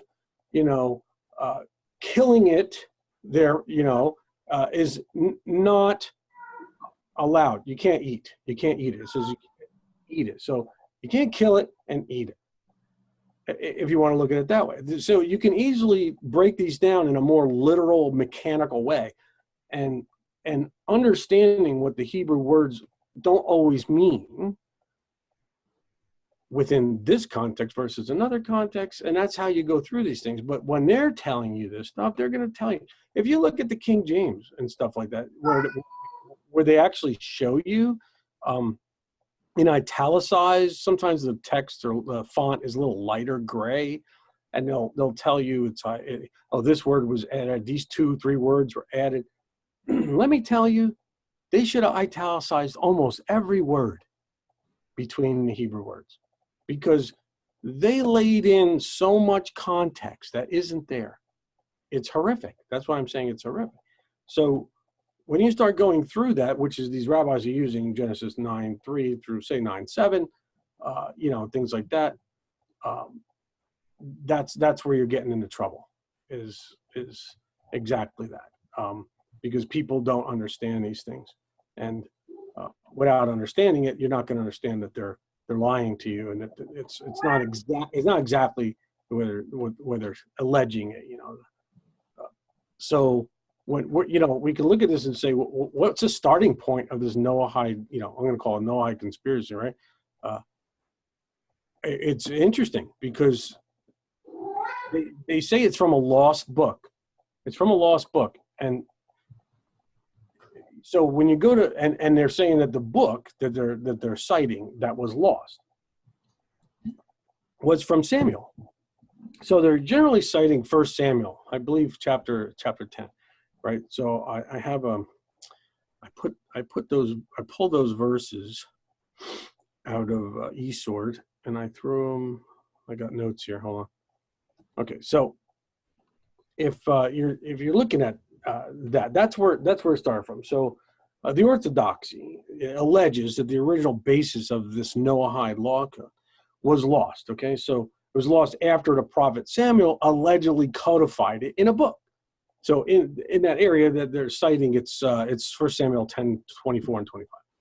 And they further allege that its title is the Law of Kings. Okay, so but that's not what you see when you get into that. All right, and they use it as a source proof besides what they've written about it in their Talmud, which again is extra biblical. So who cares? And but they care. They care because they're going to be the ones in charge, and they're going to be the ones cutting off heads, evidently. So much later, after the Samuel document was allegedly lost, we find it's Moses ben Naaman. All right, so that's AKA the Rambam. Okay, so Rambam is a 12th century Talmudic scholar. He amazingly, I find this amazing. He amazingly, and without having any source document, reconstructed the alleged lost Samuel papers, the book. Right? It's amazing. Maybe he channeled it. Yeah, maybe he channeled it. That's good. He might as well say that. I mean, I think he channeled something. So, so these are the papers that these alleged Noahide laws are supposed to come from. So, and again, what people don't realize, and what a lot of these rabbis are also saying. Remember, I said that they said that Adam got 6 laws, but then Noah got the 7, and all this. Again, there's really nothing to prove that. I have proven that it's quite the opposite. It was the everlasting agreement, the first law of free will, the everlasting agreement from the beginning, and then it was destroyed by the people, as it is today, and then it was the flood, and after the flood, it was renewed. It was renewed. He says, I renew my agreement, my compact with you, all right, with you and your generations. And I have that in the book. I show all the texts and texts from different translations and my own translation, my own literal translations. So you can see the difference. But in Rambam's version, in Maimonides' version, he lists only 6 laws. So few people understand that the reason why he listed only 6 laws is because he was citing their far older fictional idea in which they sell the story that Adam received those 6 laws in the garden, and in addition to that later Shelanite tradition that the 7th law was added after Noah's flood. So why is all this? It's the easy answer is manipulations of traditions. It's to control people. The end result is to control people, and it always has been. At the Catholic Church, it doesn't matter. It doesn't matter who. The church down the street. It's all about controlling people. So that's I'm the anti of that. I try to teach people, get them back to the original law. Then you're gone. You're gone. You have.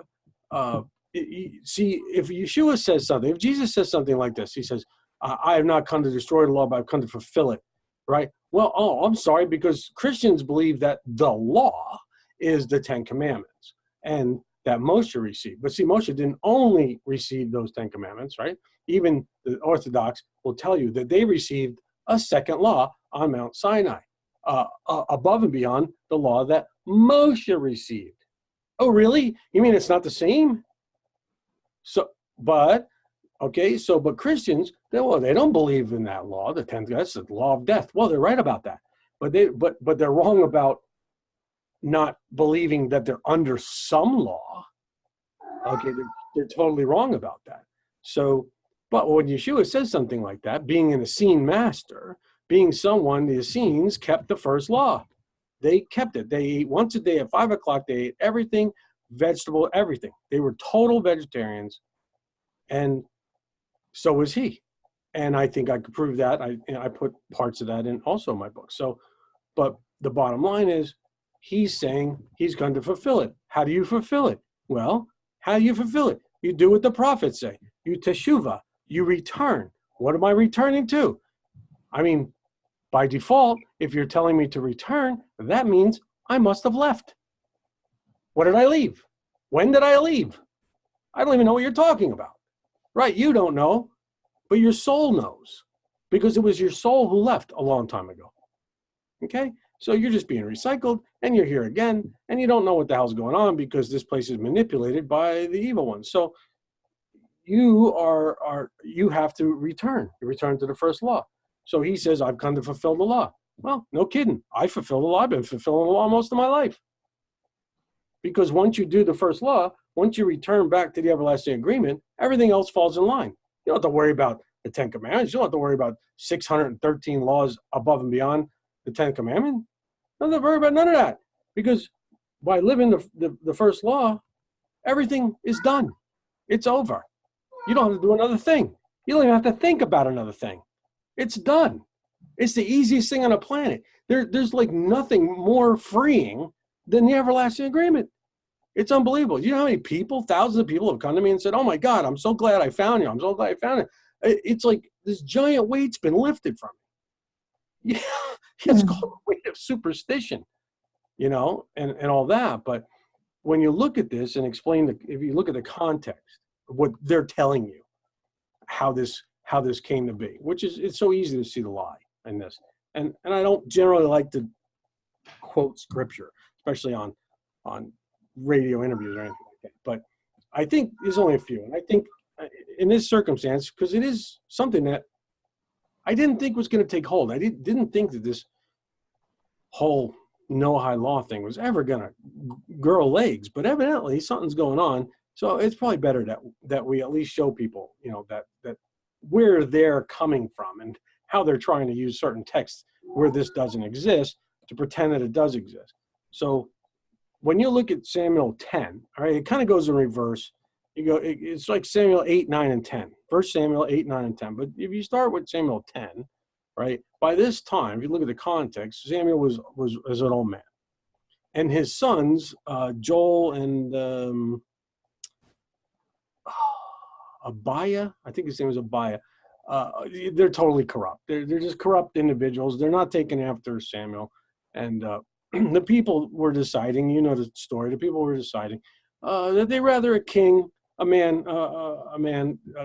king over them, rather than just Samuel, right? They got to remember, so what this truly means is they rather a man ruling over them other than the eternal creator's main overlord, which is Yehovah, okay? They don't want Yehovah ruling over them.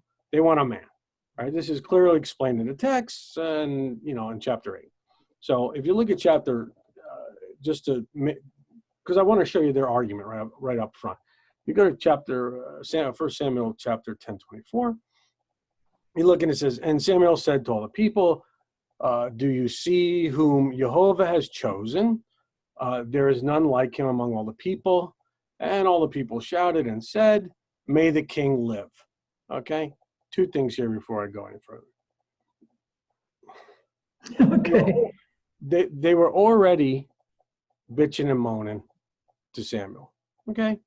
So Yehovah looked around for a guy.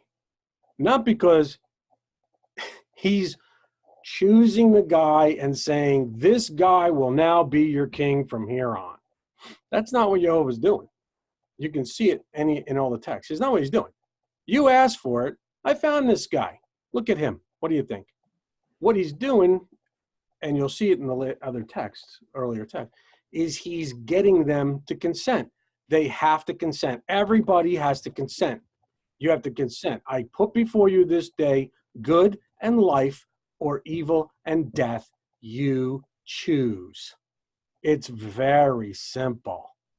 Very simple. None of this is difficult. This is all the first law of free will, and you have to choose. And the enemy knows this, and they know how to set things up to cause you to usually tacitly consent.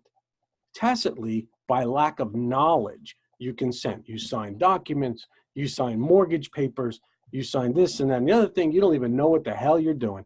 You're making contracts through your whole life that bind you. All right. So that's what this is. So he knows this too. He has to work. Everyone has to work, including the prime eternal creator himself, has to work within the framework of his own systems. So the free will system, he's saying, here's the guy. Look at him. Now, the reason why he chose Saul, not like the biblical stuff that they tell you why he chose Saul, this and that. What does it say about Saul? It says Saul was the largest man of all the people. Physical size, saying that he was like 2 heads and shoulders ahead of everybody else. He was enormous. Probably had some Nephilim blood in him. Mm-hmm. You know, the guy was enormous. That's why Yehovah chose him, because he knows the stupid people. If he would have put a runt up there like me, 5'8", skinny, you know, forget about it. They would have been like, what, are you kidding me? This guy, what happens when you put armor on him? He's going to fall down. Right? That's what they're thinking, because that was the mindset back there. The mindset is power, powerful, all right? The whole story of you know, with Daniel and Goliath, right? The whole thing. So that's why Saul was chosen, because he was enormous, abnormally enormous, all right? So then you go to 1025. So he says they consented. So that's their consent. All the people shouted and said, consenting, may the king live. Bang, I got you. I got you now. That's what Yehovah's saying. You just did it. You just screwed up big time. Just like Satan, right? What do you think about my man, Job? Same thing. So, and Samuel spoke to the people, says 10:25, and Samuel spoke to the people, the verdict. All right? The Hebrew word there is mishpat. All right? That means verdict. It could also mean sentence, determination, the decree, but the best word is verdict. And everybody puts different crappy words there that really don't tell you what's really happening. They use other words there. What it's not doing there, and what the Orthodox, why I'm telling you, why I'm reading this, because the Orthodoxy, when it comes to this text, these texts, and when it comes to their version of Noahide laws, they're saying that this is the specific law here. This is the law. This is the first spot where he's talking about the new Noahide laws that they are under. Why would they be under? They're all Jews, right? Where are most of them? This is the tribe. This is Judah. I mean, this is supposed to be all Jews, right? So why are you telling me that they're now all under the Noahide laws? See, so there's a contradiction right off the bat. So it says 10:25, and Samuel spoke to the people the verdict of the kingdom and wrote it in a book and placed it before the face of Yehovah's face. And Samuel sent all the people away. So now let's go backwards, right? You got to go back to the context, right? Chapter 8. In context of chapter 8, we have Yehovah explaining to Samuel that they're rejecting him, Yehovah, as their leader and not Samuel. And Yehovah tells Samuel to allow them to choose. You'll see the text. He says to allow them to speak. So he's telling Samuel, calm down, let them choose. I need consent. Because if they don't like me, they're really not going to like what happens next. right? You don't like the first guy, you're really not going to like the second guy. So that's kind of what's going on here. So you have Yehovah tell Samuel to allow them to choose, so that they can, once again provide. So he can once again provide the consequences for the choice, and that choice is codified in the Samuel 1, chapter 10:24, like we just read.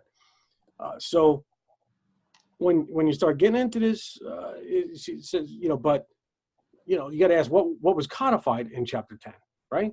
What was codified in chapter 10? What did he write down in the book? They're saying he wrote down the law, the 7 laws, the Noahide laws. Somehow, out of the ether, Samuel, got these 7 laws, or Yehovah gave it to him, whatever, but that's what he wrote down. It doesn't say that anywhere, and the Hebrew word there does not specifically, it was definitely the verdict. That is a judicial word, but it is not meaning that specific codified law was now put into place that was somehow above and beyond the law they were already going by, right? So they were already going by this. Does anybody disagree that these are Jews that are already going by the Sinai law? No, they're all going by the Sinai law. So why they're thinking this? It's just because there's a book involved. See what I mean? What I'm saying here, I want you to see, is there's a book involved, right? I'm telling you what to write down, Samuel. Put it in the little book there, and then I'll look at it. I'll say, okay, everything's right. We'll use Grammarly. It'll look good, and it'll be okay. So that's what he's doing there. It has nothing to do with laws, other separate laws, but they want you to believe that. So he's saying, what's codified there in chapter 10 in that book is Yehovah's punishment. That's what's there. You got to keep it in context. Yehovah's punishment upon them for Samuel to explain point by point, was in the book. That's what he jotted down in the book. So then you go to chapter 9, we have Samuel finding Saul and anointing him and introducing him to the people as their new potential king. I say potential because remember, this is chapter 9, not 10. So they didn't consent yet. They didn't say long live the king. They didn't consent yet. So this is their potential king. It all could seem a bit out of order, what I'm doing here, since, and it's in my head. And, you showed a judgment of Yehovah and, upon the people, with this new human king. That's what's outlined in that book. But in chapter 10, 10:25, it's reiterated that Samuel spoke the verdict, and after he codified the verdict, in the book, and laid it before the face of Yehovah. So it all does track, but it has nothing to do with any Talmudic Noahide law. So if you look at 1 Samuel 8:8, it says, according to all the works that they have done from the day I brought them up out of Egypt. So there you have, at least a prophet's proof that somewhat proof that it was Yehovah that was the one that was put over them as they came out of Egypt and everything afterwards, not Gabriel or any other Malachim. So according to all the works that they have done from the day that brought them out of Egypt, even to this day, they've forsook and served other gods. So they also do to you, speaking to Samuel, they're doing it to you, Samuel. And now this is important. The next line, verse 9. And now listen to their voice. Now he's telling Samuel, just be quiet, and now listen to their voice. Yehovah's telling him, shut up and let them choose. Let them wield that sword of free will, because they're not going to like what comes next. So he says, and now listen to their voice, and explaining, Yehovah says, and explaining, you will protest. I looked at the Hebrew there. It is protest. It's good. So he's telling them in protest, you're not going to be happy about this because you're not going along with them. You don't believe, you want me. I'm the guy, and you're over them. And it's been working. But they don't want that. So now you're going to be explaining in protest. So he says, and explain you will in protest and declare to them the manner of the king who will rule over them. Where is he going to get this information? What is he going to do? Well, he's going to find it in the little book that he just wrote. See, that's what's going on here. That's the context. This is not what the rabbis are telling you. Has anything to do with the Noahide laws.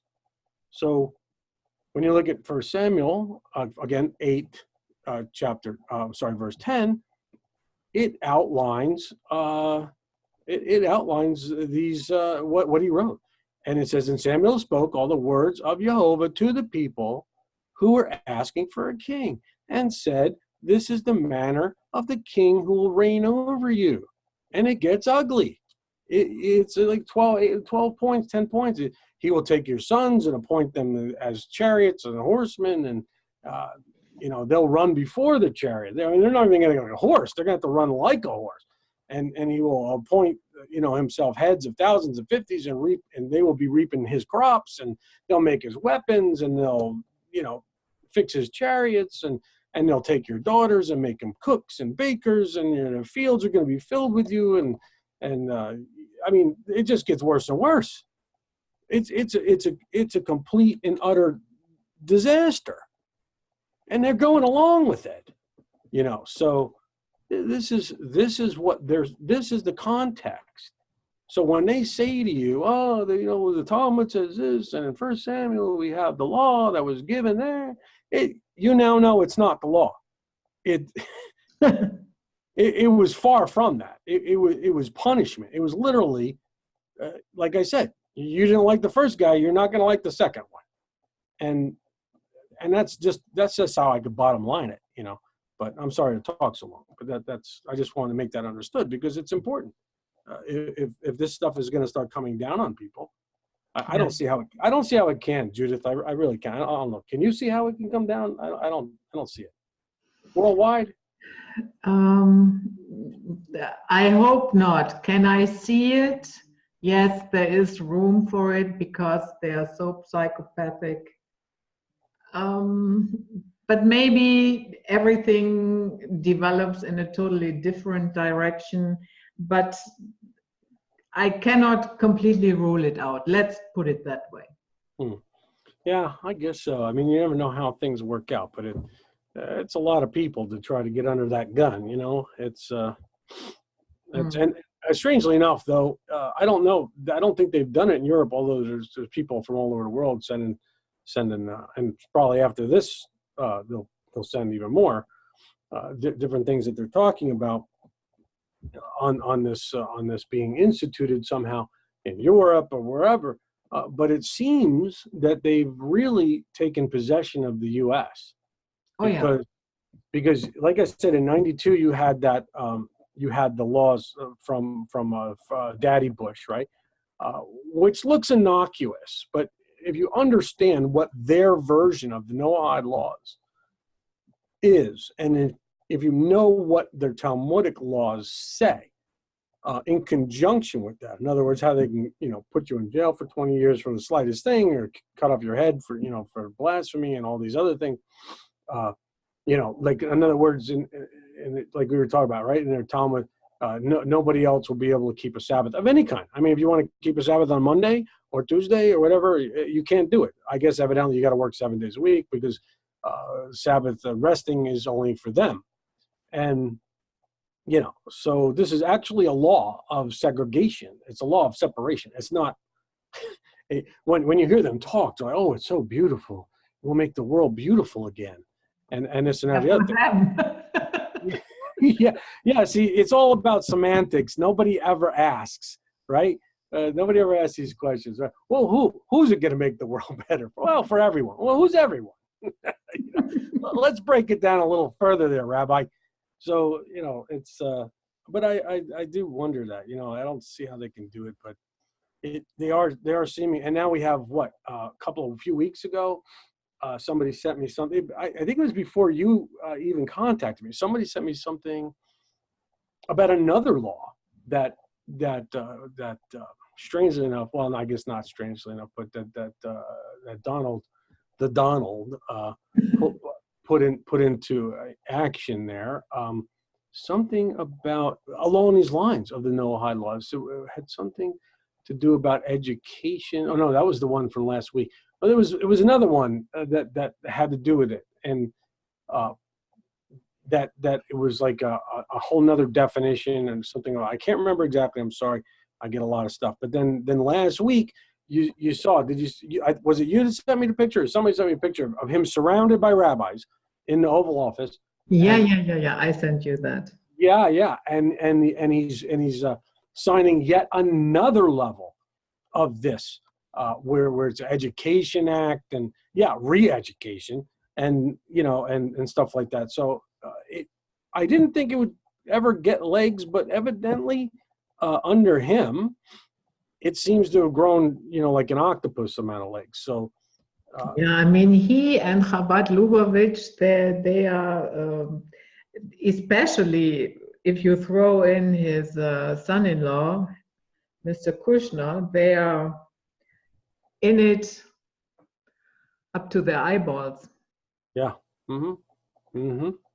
Yeah, and I just I was telling my friend just a couple of weeks ago, I saw somebody sent me another article, and it was showing the Orthodox guys as Sedum in Jerusalem, and they were showing this coin that they had minted. I don't think it's Israeli money. I just think it's a faux coin. The temple coin for the third temple. Yeah, did you see that I sent you that video. Oh, you sent me that. So it's what was it, Cyrus? Yeah, Cyrus' head on it, and the Donald on there, and I was like, oh my God. Yeah, they the Sanhedrin called on Putin and Trump to fulfill their roles as Cyrus and whatever. Yeah. That's so it looks like they're on that hard march to the next temple, which now is not, I guess, there. It's in a separate new spot they're talking about, of course. Whether it is or not doesn't really matter. They'll pretend it is, just like they pretend that Samuel's text means something else and every other text means something else, So, but this is really overall here. It's basically the master-servant relationship here, and the prime eternal creator is not going to be the master if they can help it, So it's these well, you're talking about people who believe that they don't. It's very strange. I know when people hear them, they always take them as being so religious and so for God and under God and and all this. But when you read their writings, it's quite the opposite. We don't bow to God. We make the law, not him. And we are in charge of what. And that is in the Talmud? Yes. This is they'll tell you openly. You could probably find some rabbis saying these things. I know my friend, I know Nehemiah Gordon years ago would tell kind of funny stories about those things. He kind of couched it in jokes, but in stories. But he said the same thing. He told him that because as a Karaite you cannot agree with that. Even if you're a Karaite going along to get along, you can't agree with that. You can't agree with. And they have the story. The rabbis were together, and if you're with God, then show us a miracle. Show us make this happen or make that happen. And so the rabbis, okay. So he prays to God, and he said, okay, he makes a miracle happen. The wind picks up and blows down the house and everything like that. Whatever the synagogue, and then they come back. The other rabbis, that wasn't a big deal. We still don't believe you that you speak directly with God. He's all right. Well, I'll do this, and he does something else. It's another miracle. I'm shortening the story, and he does it 3 times, right? And then they come back and they say about a 3rd time is an incredible miracle he does, and everybody sees it, and they come back. It doesn't matter because we don't go by God. We're not subservient to him. We make the law. So that's the story, in a kind of a nutshell. But this is what they say. I mean, this was where, if you read, I believe it's in my Asher Codex, and again, I show it biblically. I show the Hebrew. I show everything about it. When the whole story of Jacob allegedly wrestling with God, or sometimes some others will say it's wrestling with the Malachite, a messenger, an angel of God, right, and beating him. beating him. And thus by beating God, by beating the messenger of God, but then we have overcome the Creator. We have overcome him. And by that thinking, that's where all the rest of it flourished, that crazy thinking after that we have total, when I say we, I mean them, of course, that they have the total authority over all the text, over what text means, over what it should mean, what it might mean later, and the ability and the authority to change it and add to it, which is what the Talmud is. See, if they had their way, it was done too late. The Talmud was begun too late. But had it begun earlier, it would have become the sixth book of the Torah. It definitely would. In their mind, it is the sixth book of the Torah. So that's, and again, not all of them are like this. Not all of them believe to that degree. Obviously, the ones in New York that are being persecuted right now, that they want to give some kind of inoculation to, those guys, I know. I've been around them. They are against Israel. They're against the state of Israel. They say it shouldn't even be named Israel. It shouldn't even be a state. It shouldn't be allowed. It should be dismantled. They've been out in the middle of the street with signs saying that. You can find it on YouTube. Yeah. And they're also, like myself, the poorest Jews in the world. So and why? Why? Because they're not giving in to that system. They don't believe it. They're going by what it says. They're going by, it says, in the greater exit, it'll be the greater exodus that brings everyone back. Now, of course, I don't believe it the same way they do, but at least we know why they're being persecuted, because they're by Israeli companies, by the way, which are trying to take the land. Yeah. It's Israeli companies, realty companies and stuff. They're trying to get their land over there in those areas of New York, which are expensive areas. So. Just that they've been there forever. So, but so these laws were never given in Genesis when you look at this stuff. But that's what they're trying to tell everyone, and they're trying. Obviously, they're doing this with the Congress. I know the Congress here just passed that one, and I guess he signed another one into law somehow. Maybe it was an executive order, the second one, and you have the original one. And I guess in that video, was it that video? But I have heard this before years ago. When I was looking at that first 1992 law with Bush, with them, that every year that one is re-signed, re-updated, re-signed into law. So, and I think they even said that in the video that you sent out. You should probably put that video somewhere on your website or whatever. That was a pretty good. I've seen so many of them, I can't even remember which one it was, but I know the one of them you said was pretty good. But that's what they're doing. And like, they're just trying to reiterate this. They're trying to put evidently some laws in place to give it some backbone, to give it some teeth.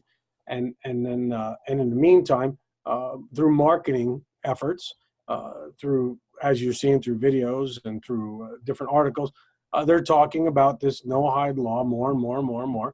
And again, like you saw in those other articles that you sent, they were couching it in very positive and loving and helpful and recreating Eden on earth. As long as you do it our way, and if you don't, we'll just cut off your head and that'll be okay. But that's it. Yeah, we also chemtrail your skies to protect you from the sun. You are welcome. Right. Oh, by the way, if people want to know, I just saw in my notes here that I do have the Isaiah. It was Isaiah 24:5. It's also in later Isaiah in I can't remember these numbers, but it's the main one. It says it twice, but the main one's in Isaiah 24:5, where it says, "And the earth was contaminated by those living in it, because they transgress the law and violate the precept and break the everlasting agreement. Because of this, a curse devours the land, and they who live in it are held guilty. For this, those living in the land are consumed, and few men are left." So it's not only stating a fact of all time, pretty much since Noah or after Noah, but but also is prophetic, and it also goes along with, and again, I can't remember where it was. I think it was in one of the Genesis, probably somewhere between chapter 6 and 15, somewhere in there. I can't remember. One of the long diatribes of genealogies that they put in there. There's a few, and in there it says something to the effect. It says that that the house of Noah, the family of Noah, kept the law. It says kept the law, right? It's kept the Torah, which of course is referring to the everlasting agreement. But most people wouldn't know that because they don't know it exists. So, but it says, that the family of Noah kept the law until Noah's death, and then directly after that it says, and after that, his sons returned to eating meat.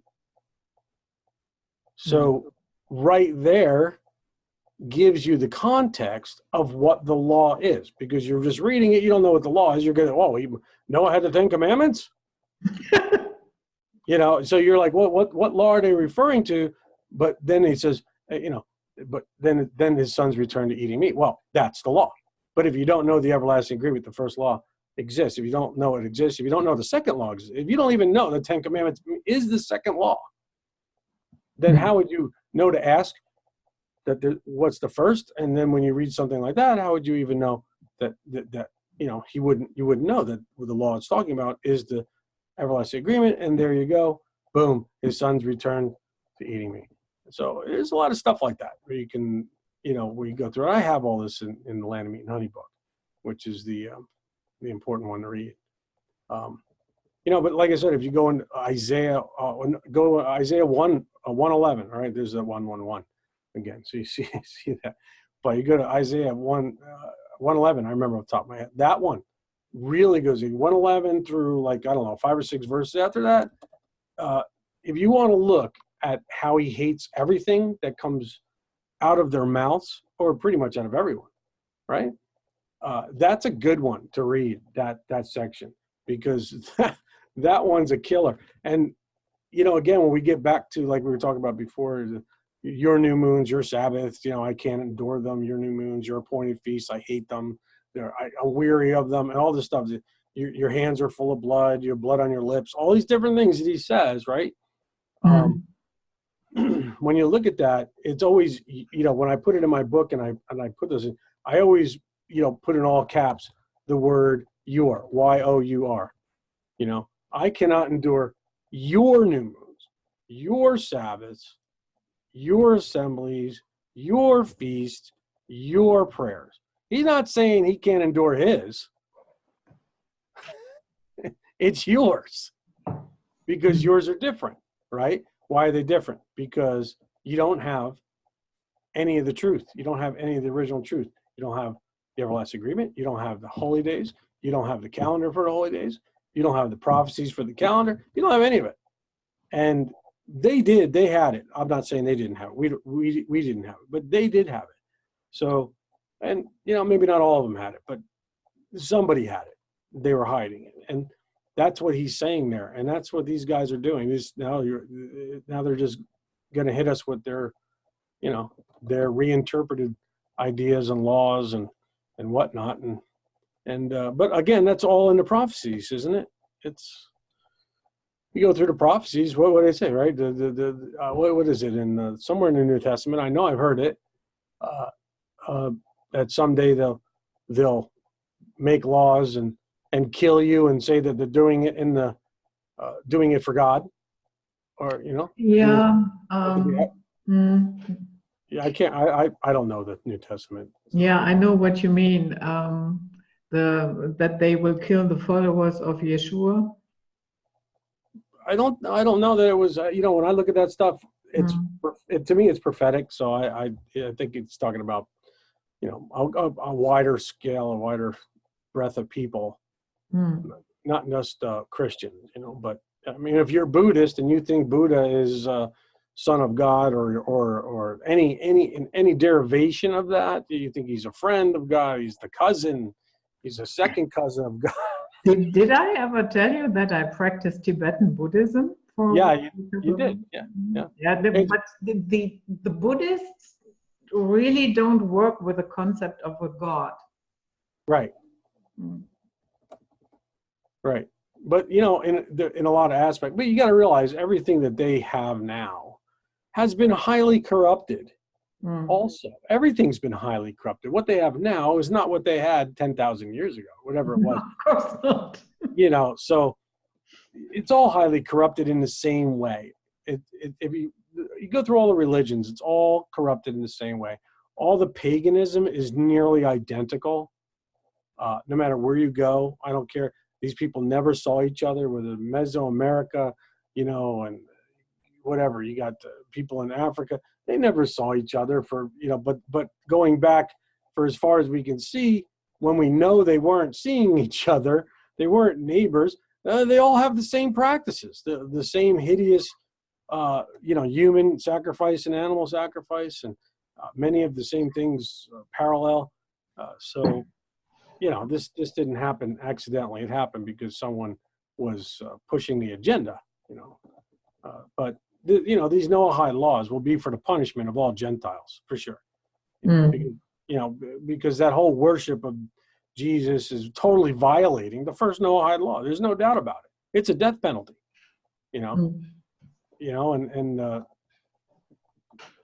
forget the 613 laws, which are a breakdown of the 10 commandments. I mean, the same thing with these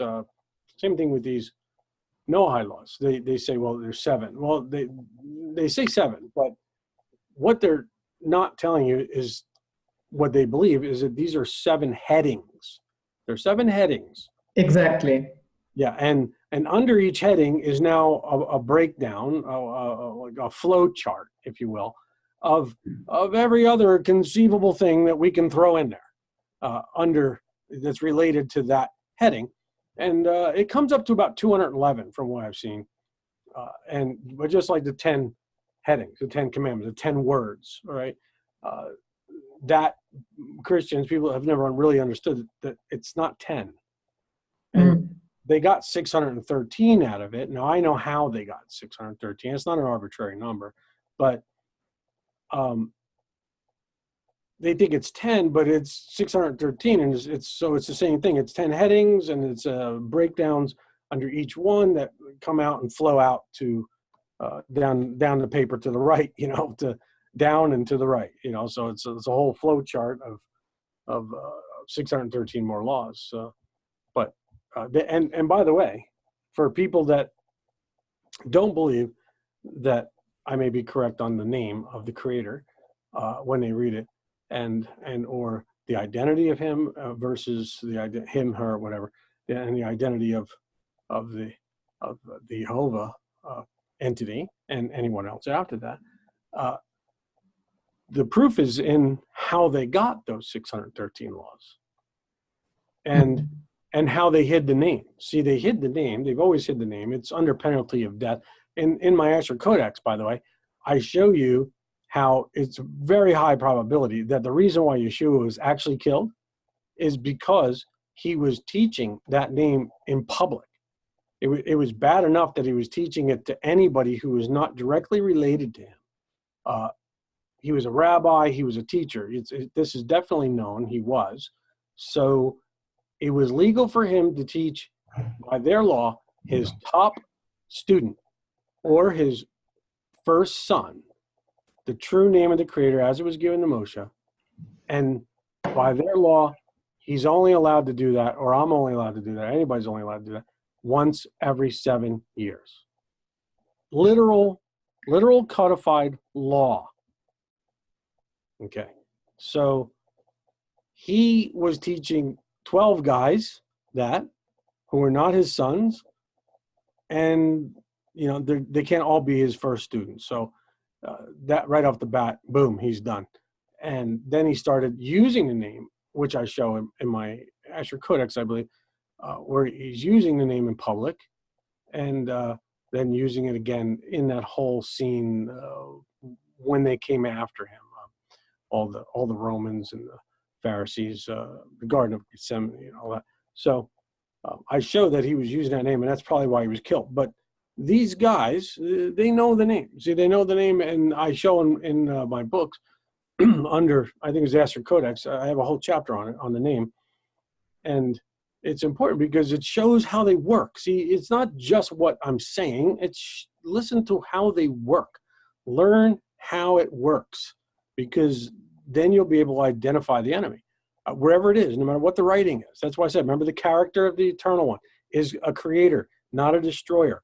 Therefore, anything that destroys is not him. It's not him first person doing it. All right? That doesn't mean others haven't been put down there to do something. All right? I mean, I think we all know that when the end comes for those fallen angels, it's not going to be good. It's not going to be love, peace, and puka beads for those guys, just because God is love, So obviously there's degrees to this, and he can't be directly associated with it, nor can he be directly tethered or associated with anyone who has blood on their lips or on their hands, as it says. So that's why the Yeshua, or the elect one, has to be put in the middle, has to be put in between you, not you, Judith, but other people. Yeah, I understand. Yeah, other people and him. Someone has to be there. Someone has to be there to cover that sin, of that destruction in that person for a time, to get them to the greater exodus. That's what Yeshua is. They have it somewhat right. He's a covering agent. He's a intercessor. Exactly. Those words are correct. It's just how people understand them, made to understand them, are wrong. So he's there to cover that sin, that destruction, the blood on your lips, that's that firewall to your soul that you can't see, you don't understand, and that's why you're stuck there. But in the greater exodus, you're going to see the texts are very clear. Everyone's coming into the greater exodus. Everyone. It doesn't say a few. It doesn't delineate these or those. It says all souls, all of them. There's going to be ones that come to the knowledge of the truth, the everlasting agreement, and live it in their life first. There's very few of them. They're the remnant. But there's the majority, and they're going to be brought in. But how are they going to be brought in if they're all cut off from the Creator? Well, they're not totally cut off from the Creator. That tether of eternal life, right, comes through Yeshua and still through them. So he's like a resistor in such a way, like in electronics, a buffer, like that or maybe a capacitor might be a better way to put it, where that energy comes in one side, he stores it up, right, boom, blows it out to everybody on the other side who cannot be tethered directly back to the Creator. Whereas people under the everlasting agreement, they can be tethered. They are tethered directly back to the Creator. That's why you're told to return. Why would he tell you to return if there's nothing to return to? See, so when you're looking at this stuff and you say, well, the name, the Creator is this and that, Yeshua, the 613 laws, how do you know that any of it is true? Well, because why would they hide something that's not true? People don't hide things for no reason. They hide things because they don't want other people to find them for whatever reason. So when we look at the way they express the law, right, the I am that I am, right, the I am that's in the Bible, it's in the English, it's the most ridiculous thing you ever saw. But they did that for a reason. And when you look at it in the Hebrew, what they did was they took one letter out. And Maimonides, right? You got Rambam, you got Moshe, right? That talked about this, and I have it in my book in there also in great detail, showing that he didn't want to lie. That's another thing with them. They won't lie to your face. They won't lie outright. They kind of skirt that issue. It's a very strange thing, but he wrote certain things that when he was talking about this name, there's this name of God, there's this thing of God, and that name is really just a description, and this name is really just this, and this name is really just a cultural thing. And then there's the ultimate sacred name, he says. And that name consists of 12 letters. He says it consists of 3 words and 12 letters. But no one can know this, but no one can say it. You can't write it, right? All the superstition. Okay. And okay, we know it's superstition because the Yehovah entity, or whoever it was that spoke to Moshe, said, go get the sons of Jacob out of Egypt. Okay, I'll go get them, but who do I tell him sent me? Tell him that Ahiyah sent you. He says it. And the reason why he says it differently a couple of times in chapter 3 of Exodus is because Moshe was a little slow on the uptake. He wasn't understanding what he was saying. What do you mean? Ahiyah shal Ahiyah. What do you mean? What? Listen, hardhead. Tell them Ahiyah said, I sent you. So we have it. We have a first person proper name given right there. And he said, tell the sons of Jacob this name. And this is who sent. So it's not forbidden. Right there. I have the precedent early on that it is not forbidden. Remember the law? If the earliest one. Now, if you can go back to Genesis and say, and show where God is saying, to Abraham, never say my name, it is forbidden to say, or know my name, no one can know my name. Then I'll acquiesce and I'll say, okay, I was wrong, but I'm not wrong, because I always go back to the oldest bone so that nobody can cut in and say, you were wrong there, Rabbi. But so you got 3 words and 12 letters. But what they did was they took one of the letters out. Now, they won't mess with the name of God. They won't mess with the name. They're afraid to. They won't mess with the actual name. So where did they take that letter from? So you have the name, right? Ahiyah. You see Aleph, Hey, Yod, Hey. 4 letters. Right? I am that I am. All right. Ahiyah, Ashar, Ahiyah. Okay. Aleph, Hey, Yod, Hey, Ahiyah. Ashar. Okay, that means, that's the middle word. It's just a word. It's not a name. It's a word. It's a Hebrew word. Okay, we can mess with that. We could take a letter out of that. We take a letter out of that, then this 3-word phrase will be just that. 3-word phrase with 11 letters. And nobody will know. Nobody will know. Okay? So that's what they did. They took the letter Ayin out of Ashar. See, the ancient way to say it would be to actually put the letters. This is long before my namesake, right? Aaron ben Asher of Tiberias, when he started creating the Nakud, all the little vowel signs under the letters, right? So you see this one letter and the little vowel sign underneath it tells you that the next letter between this letter and that letter is like an A sound or an O sound or whatever, right? So this is before that. So to know the word, you would actually have to spell it out. So you would have to have a shar, that would have to be all 4 letters, not 3 letters, like it's mostly shown in every Bible. That book, that word is always shown with 3 letters.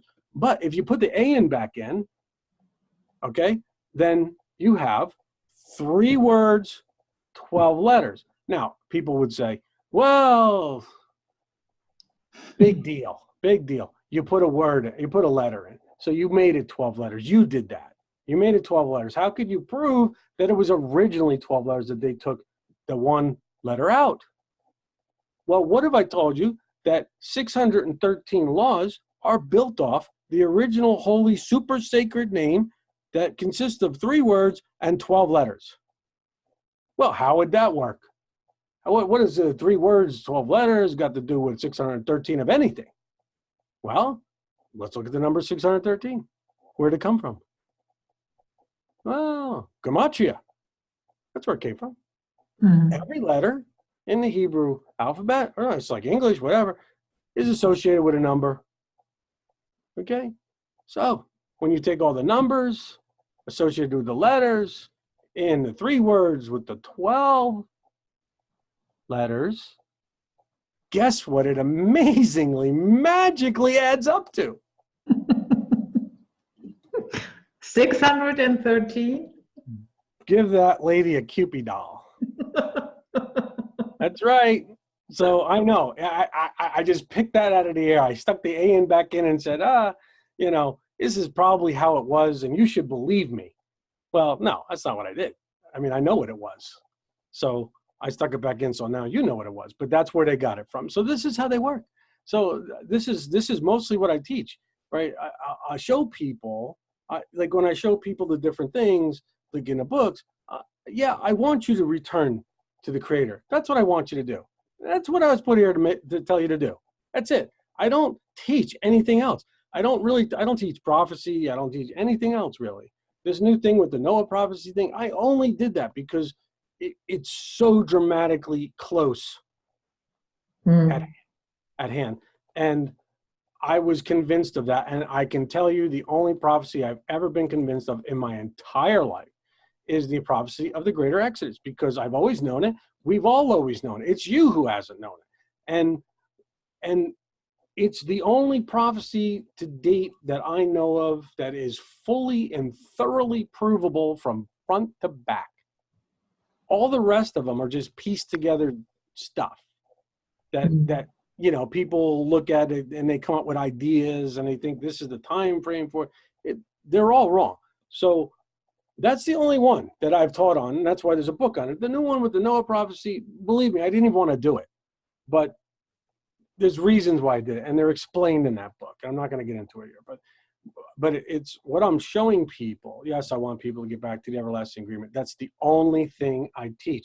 Everything else that I teach revolves around that. That's why no matter what subject I talk on, it always revolves back around to that. Not because I'm trying to make it revolve around back to that. I can prove how it revolves back around to that with actual evidence. So when we do that, I'm trying to teach people mostly how to think, reteach them how to think critically, how to look, if you want to call them your enemy, how to look at your enemy, how to look at these people, these individuals, the fallen ones. How do they work? Why are they doing why are we here? Who's doing it? How did we get here? What are they doing to us while we're here? All these different questions, they're all answerable. Okay. Like I did in the Soul Revolution book. But really what I'm doing most of the time, if you want to know, is to teach people how to think, how to look at the ground in front of them like any soldier. Look at the ground around you and understand it. Know what's there, know what's not there, know where you can move without being seen, know how they can move without being seen. Everything.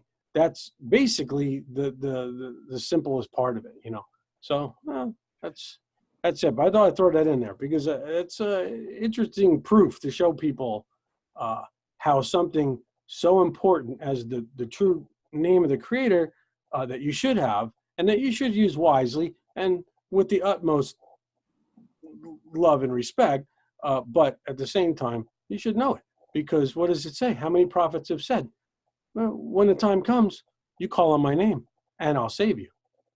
How many times have you read that? You're kind of screwed if you don't know the name then, right? So could it work also with Yehovah? Yeah, I think it does. I think it does. I think the downline works, and that is the name they gave everybody to know. And he is definitely the warden of this prison planet at the moment, and he is second in command above all things. So, yeah, I'd say he's definitely the the redeemer that's closer. But so there might be certain things we pray to the Father about, and certain things. Like where we're running and screaming, trying to get away from somebody, what we pray to the other guy about, because maybe he's a little bit closer. And proximity might matter in certain situations, in the near future. So, but if these psychopaths have their way. But, that's it. I don't want to talk everybody's ear off to death. I know I do that. And on that note, we almost talked for 3 hours. Oh. Well, there you go. I said it would be 3 hours, right? Yeah, but it was very, very interesting. I enjoyed it very much. And yeah, guys, that was it. Night flight for today. Have a good time. Take good care of yourself, and we'll see you next time. Bye-bye.